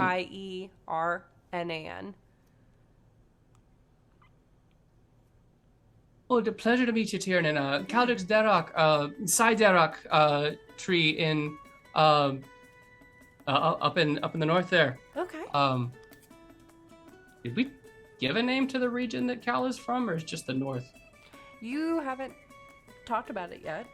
I mean, I've given you a name before. and now I'm trying to remember what the name of the We'll region say the is. north for now. It's fine. Yeah, up in the north, from the root bed beside Derek's tree. Have you ever traveled that far? We actually are set to go there, just because I'm in the mood for, especially now that things are getting colder, some more stories that perhaps we haven't heard either. So I'm actually, brother's gonna be heading to the capital, and we're kind of splitting up for a couple of months while I do some research up north. Oh, if you do go, you'll want to go to the mill of the root bed, and if you go talk to them, tell them Cal sent you. Tell them you met Cal on the way. And there are some lovely stories of Siderak and how the tree got planted, you see. So it would be it would be exactly what you're looking for. Some very good material for your game here. It was lovely, dear. Thanks. I'm glad you liked it. Most everybody goes for the saucy romance one. So this one we haven't really been telling a lot just because. Right, but that one, that's not how things happen there, is it? I mean, it could. You never know. Certainly could. There's Certainly could, but... always some kind of grain of truth, I feel like, to stories, so... Right, but you found something real about of Felk. And you got to let more people know about Felk. I like that. Thank you for keeping Felk alive for us. Well, it made sense to put it in a game form because not everybody either knows how to read or has the time. So it just made sense to put it in the form of a game. Of course. I never would have thought. So, well, that's great. Sorry. I should probably be going. My friends are waiting for me, but I'll be in town for the festival, staying at the goodness, the River's Bend. The River's End. The River's End. I'll be staying at the River's End there. So if you ever wanted to trade more stories, just you know where to find me. And of course, and it is for sale if you wanted to pick up a copy too. So right. It doesn't have to be today. We're gonna be here for a couple days. So yeah, of course. Yeah, I happened to spend the last bit on your brother there, right after I found my new friend Kyra. Okay, I need to go back and take care of my bird. But you have a wonderful evening. Have a wonderful festival, dear. You too. And she kind of nods as you kind of race back to Blackstone and Diadora. And he like holds out his hand for Kyra's bag from Blackstone as he runs up to everybody. And did you see? She wrote the story herself. That was a story that she wrote. That was the author. Oh, interesting. And also very creative. I have to wonder if she's ever thought about using illusory magic to enhance that experience. I'm not sure. I feel like that was at least some kind of illusionary magic. You think it was transmutation? Transmutation? Right. Do you think she was just changing the shape of the sticks there? Or was she actually making some illusions? I didn't go up and touch, you see. Oh. It would have had to have been transmutation, wouldn't it? Or the rings wouldn't have landed. Seeing as they didn't pass right through. Right. Likely. Oh, well, of course. Thank you both so much. This was right up my alley, as you say. But thank you so much for bringing me out. You kind of look like you needed it. Well, it's been a long time since I actually had fun. Fun? Right, that's the one. Actually had fun with people. Just a story outside of a page, Literally came right off the page for me. You can do that more often, So I hear. So I've been told. And so he says, well, I still holding Kyra's little bag here. So that, it seems to be, all I have, well, the time and the coin to do, tonight at the festival. Did you two have any other endeavor did you want? Did we find any, snacks for Aurea? There's a kebab place down there I think she'd like. Yep. There is a number of food spots all around. I think they have goat. Right, of course. Head in a beeline. Fair, can you turn your volume up a little bit? You got really quiet. No. Okay. Just kidding. Sorry. I was like, oh man, I can barely hear you. By all means, by all means, lead the way to the kebab. Yep, there's Yes. several kebabs places. There's a barbecue place as well, where it looks like metal has kind of been pent over these little fire pits, and people are kind of gathered out there as the meats and seafood are kind of coming out, and they're flipping over it on the griddle, essentially. There's also that place where the Oria got her very large turkey leg on the first day. With the mashed potatoes on top. Yep, mashed potatoes right? on top, and a little bit of, scallions and stuff to look like a field. All the food is still very much themed in the form of a festival, so they look decorative in nature. I think in the spirit of it being a festival, food on a stick is what we need to be getting. For sure. All right. You make over to kebabs, and there are a number of different meats and even some like grilled veggies if you wanted to kebab those as well. Some folks like to do that. My sister does that. So you're able to kind of choose from that. Depending upon what you're getting, it's going to probably cost you about like 5 or 6 gold. Not too much, Okay. but you can get a plethora of food to kind of take I back. hold them in between my fingers like Wolverine. Oh no, she'll give you this Genasi will literally just give you a tray where you can like kind of stack them Right. for ease. I put my own and I just eat them like Were you trying to Wolverine this? Like, Yes. Yes, I do it like Wolverine and I just eat. Amazing. But yes, you're able to get some food. Is there anything else you all would like to do here at the festival? Not today. I think Cal's had a good day out. Cal's had a very busy day out. Best day ever. Best day ever, you guys. Last day out. Cal's coming back to the inn with like his new pet and like a kebab and like a Deedly Bob hat, like from like that he's just done the tourist thing at the festival. Like, I love the festival. I want to go back every year. Amazing. He's like a kid after you take him to Disney World. Exactly. That's the exact mood that Cal is feeling. He's finally had festival experience and he can't believe that it was actually fun. All right. We'll say then that you eventually make your way back to the Rivers Inn. Is there anything else you all would like to do before you retire for the evening? As we're walking back and like,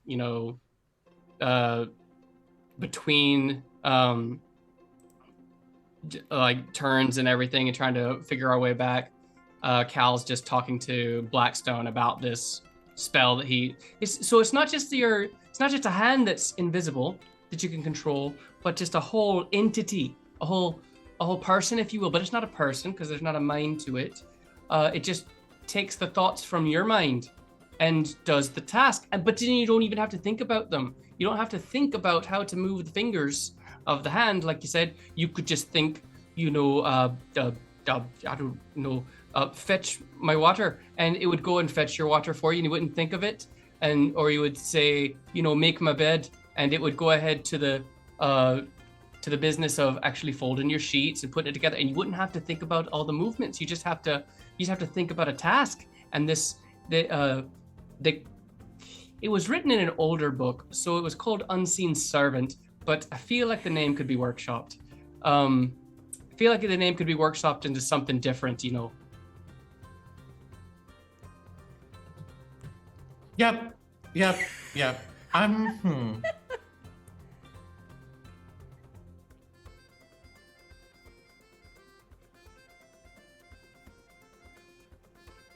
I don't know. It just sounds like they're an invisible assistant to me. But, there we go.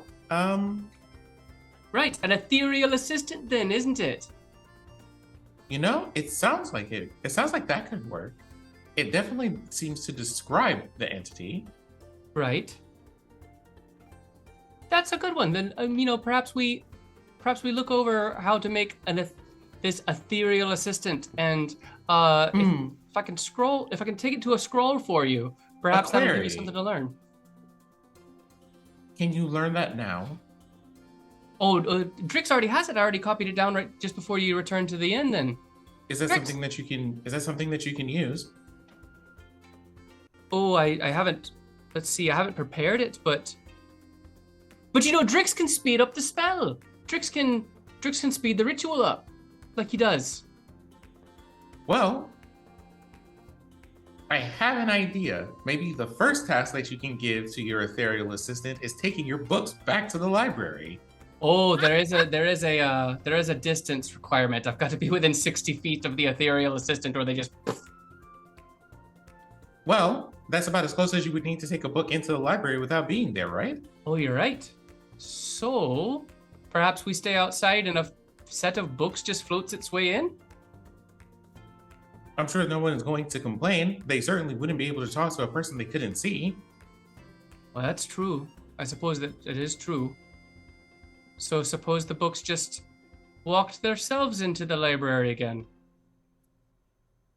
It might be the second most unusual thing that's ever happened at a magical school. Well, I can't imagine it's never happened. I imagine it actually happens rather often.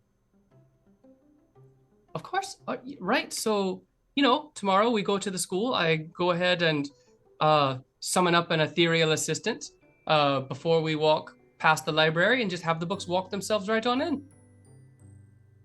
And maybe you can go to the proper area of the library and check out some books that you would actually like.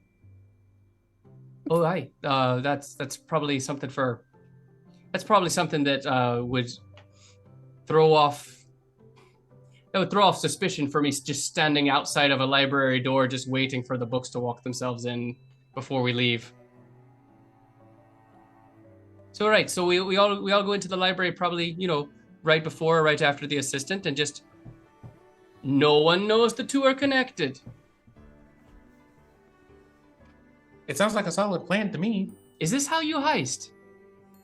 No. Is this how heisting works? Possibly. How you set up a diversion and then you walk yourself in later and then you make the heist happen. The distractions are important. People don't like paying attention to a lot of things in general. I found that to be true, sure.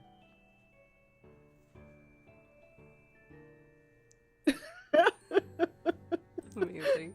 Yeah, if you wanted to learn the spell yourself, we could at least try. We could try to scroll it down. I think it's something that you should be able to learn. I can think of several very interesting uses for this.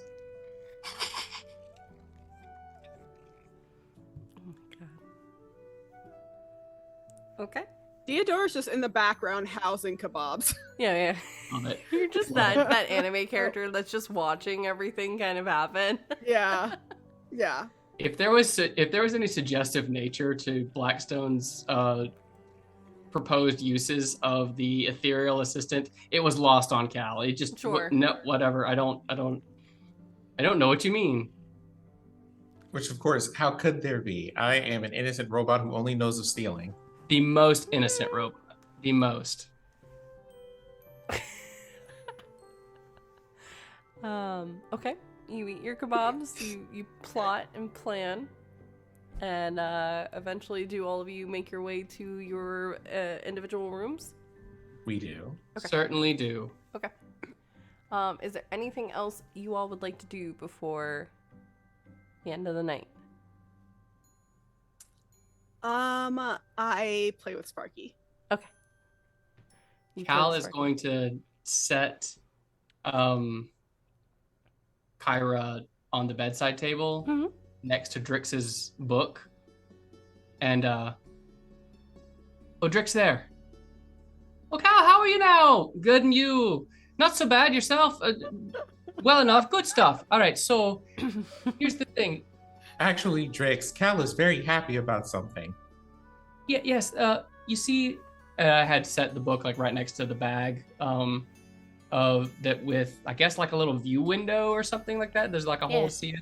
All right, so remember the bird that we saw in the shop there? Well, she reminded me so much of Ma's crows that I brought her home. And this here's Kyra. And I wanted to say that, you know, we could all be a little family together then. just to remember Ma back home.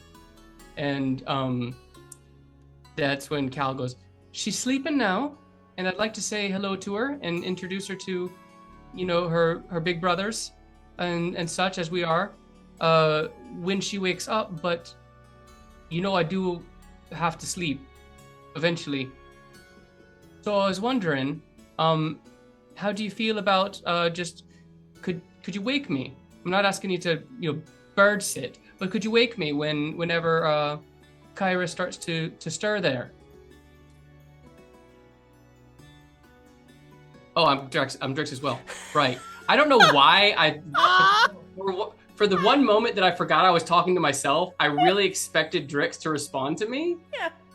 I got so wrapped up in being one of the two that I forgot that I'm also the other. Oh, this is gonna be a really great answer back. Yeah. Right, I was waiting, like, oh, Drix, what are you gonna say? Like, what? I was honestly curious to find out what Drix thought of this, and then I realized, oh wait. So what would Drix is Cal, and well, certainly, Cal. You found a being to talk to be with. It's like, Drix, you are a being. You know what I meant. I'm you. You found a way to talk to someone who's not yourself. I'm proud of you, Cal. He's like, yeah, I have Blackstone too. Yeah, Blackstone talks to me more than he does you. We all know that. Anyways, Blackstone likes me better, and you know it. All right, you can't say that he likes you better and then say that you're me. Which one is it? Are we the same, or does he like you more? Oh, I'm just the nicer parts of you. So, go ahead there. Rest your little head. Rest your little head on the nightstand. I'll be right here. I'll be watching Kyra. Don't worry about a thing. All right, then. Good night, Drix. Good night, Cal. So Cal will then grab the blanket that he got from his friends earlier and just go ahead and wrap himself up. Mm-hmm. And then you go in your little cave that's set up. Mm-hmm. As you do that whole gem in a blanket. The cave, it's quiet for a couple moments, and then eventually, Blackstone, are you going to bed, like, turning off for a little bit? Because you do have to do that at least for a short amount of time, or what are you doing? Oh no, I'm like, we're back at the tavern and everything else, Sure. and upstairs in our individual room. So yeah, we're gonna go into stasis. Okay. Today well, has been you and Cal share the same room, so Right. yeah. Mhm. Okay.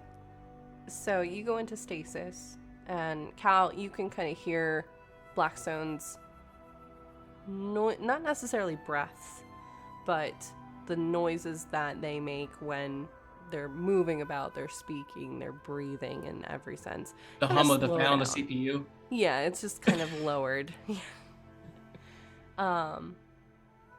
can see a little bit of the moonlight and the occasional light as fireworks are outside. That is not coming into the inn. A little bit later, you start to hear a familiar voice pop into your head. Hey, Cal? Who? Oh, it's Sam. Sam, how are you now? So, You get that this is a message and the words are just coming in very delayed because he keeps pausing as he's kind of sending message. I had a lot of fun with you today. I was wondering if you were going to the ceremony and, if I could maybe tag along with you and your friends. You can respond to this message. The ceremony tomorrow. The one the professor's going to, right? The ceremony. Ceremony for the festival ceremony. The ceremony specifically to start the festival. It's all coming together. You hear after a moment. Yeah, you were using a lot of words, so I'm just gonna resend this. Yeah, that ceremony. If you don't, like, I'm kind of getting the sense, like, this was a bad idea. No, I it wasn't. have asked. Sam, Just Sam, forget it. No, Sam. Can you, Sam? Is it on? Sam. No, that's. I'd love to go to the ceremony with you, Sam. But remind me, refresh my memory. What time does it get started? It's seriously, it's not a big deal. No, I would it love starts to. at sunset. So like 5:36. Right. So you helped me out so much, Sam, and I adored it. It was a good day out. I don't get out myself much, so I would love to meet you at 5:30 or 6. Whereabouts then, Sam? If you want to just meet at the tea shop, like with your friends and stuff, because I don't want to, like, your friends seem really cool, so like it would be cool to just have a group to hang out with. They are good people, are they not? Certainly, I'll bring the whole group round to the tea shop, and whatever business we're getting up to, you could come along with. That'd be great.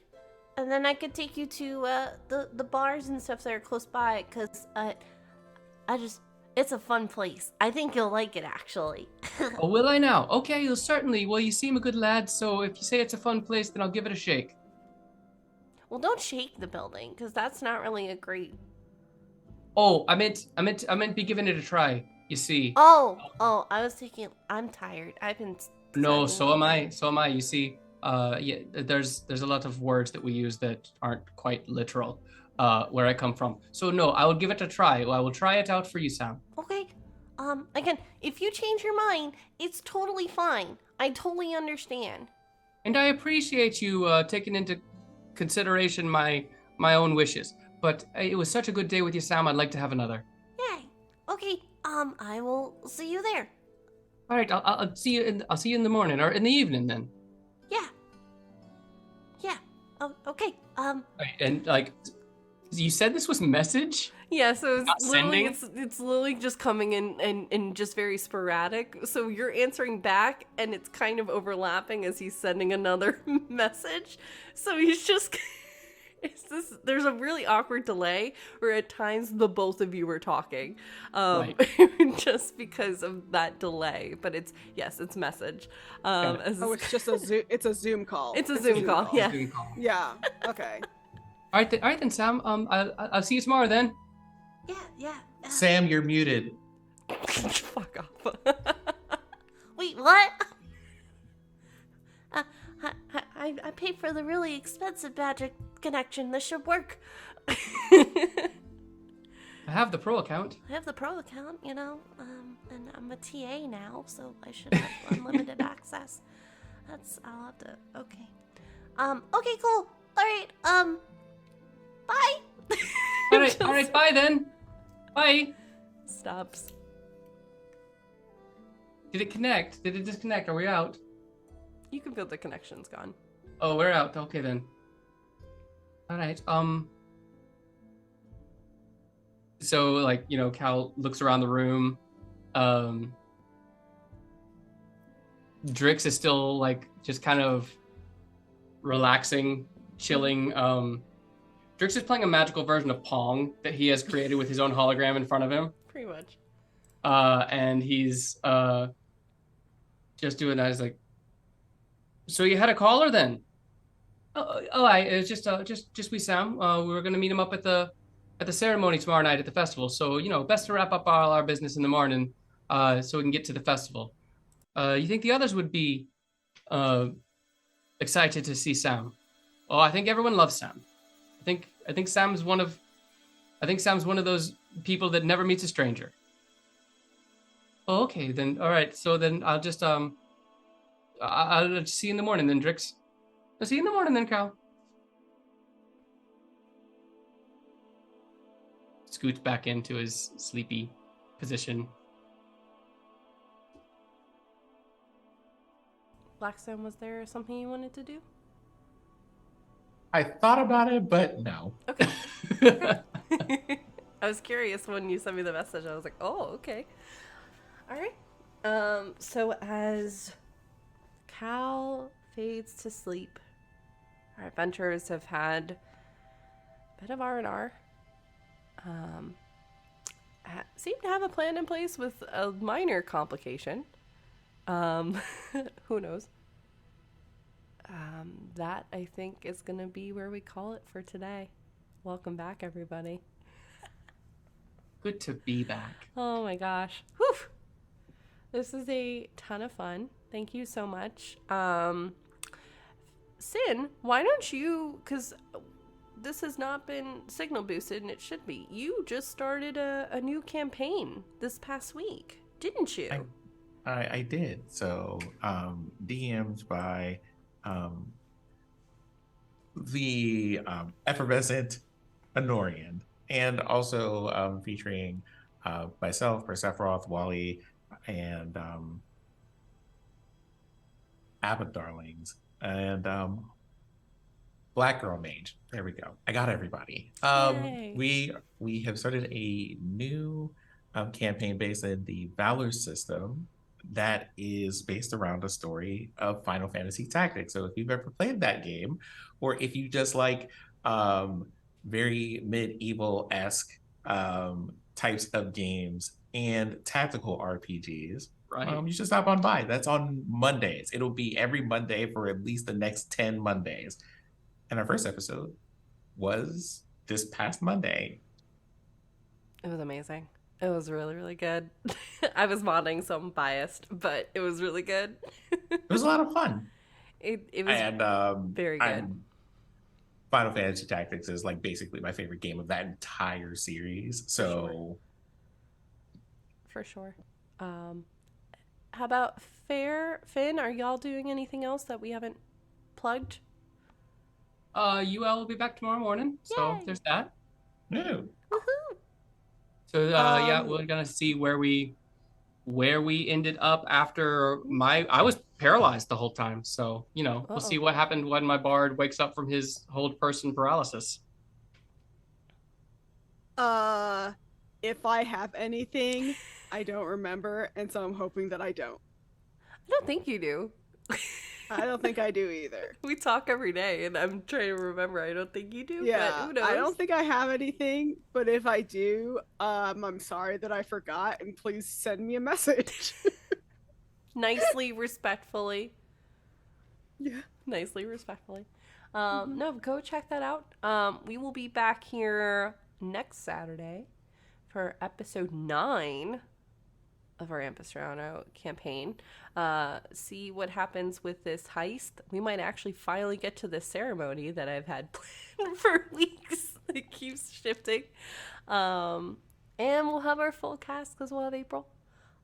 Make sure to go check out our Patreon as well. Like I said, we're going to be announcing this week, if you're part of our Patreon, we'll be announcing who's going to be our very first guest. Super exciting. So that'll be a ton of fun, as well as you'll be added. We have an ending video now, y'all. I've done work since we took a break. So we have an ending video too, which if you're part of Patreon, you'll be added to it. So that'll be a ton of fun. I do want to plug real quick. Duval will be over on MC Etching's channel in about an hour with Sir Jester and I believe Awkwardish Panda for a one-shot. It's a sleepover one-shot. It'll be interesting. But it's, I believe, pronouns in my bio's first time DMing on stream. So go and support over there. Who are we gonna head over and go support? And thank you everyone for hanging out today. This was a ton of fun. My voice hurts, but it was totally worth it. So this was for all of these adorable gnomes. So many gnomes, so many. Hey, we love the small crew here. Let's head over to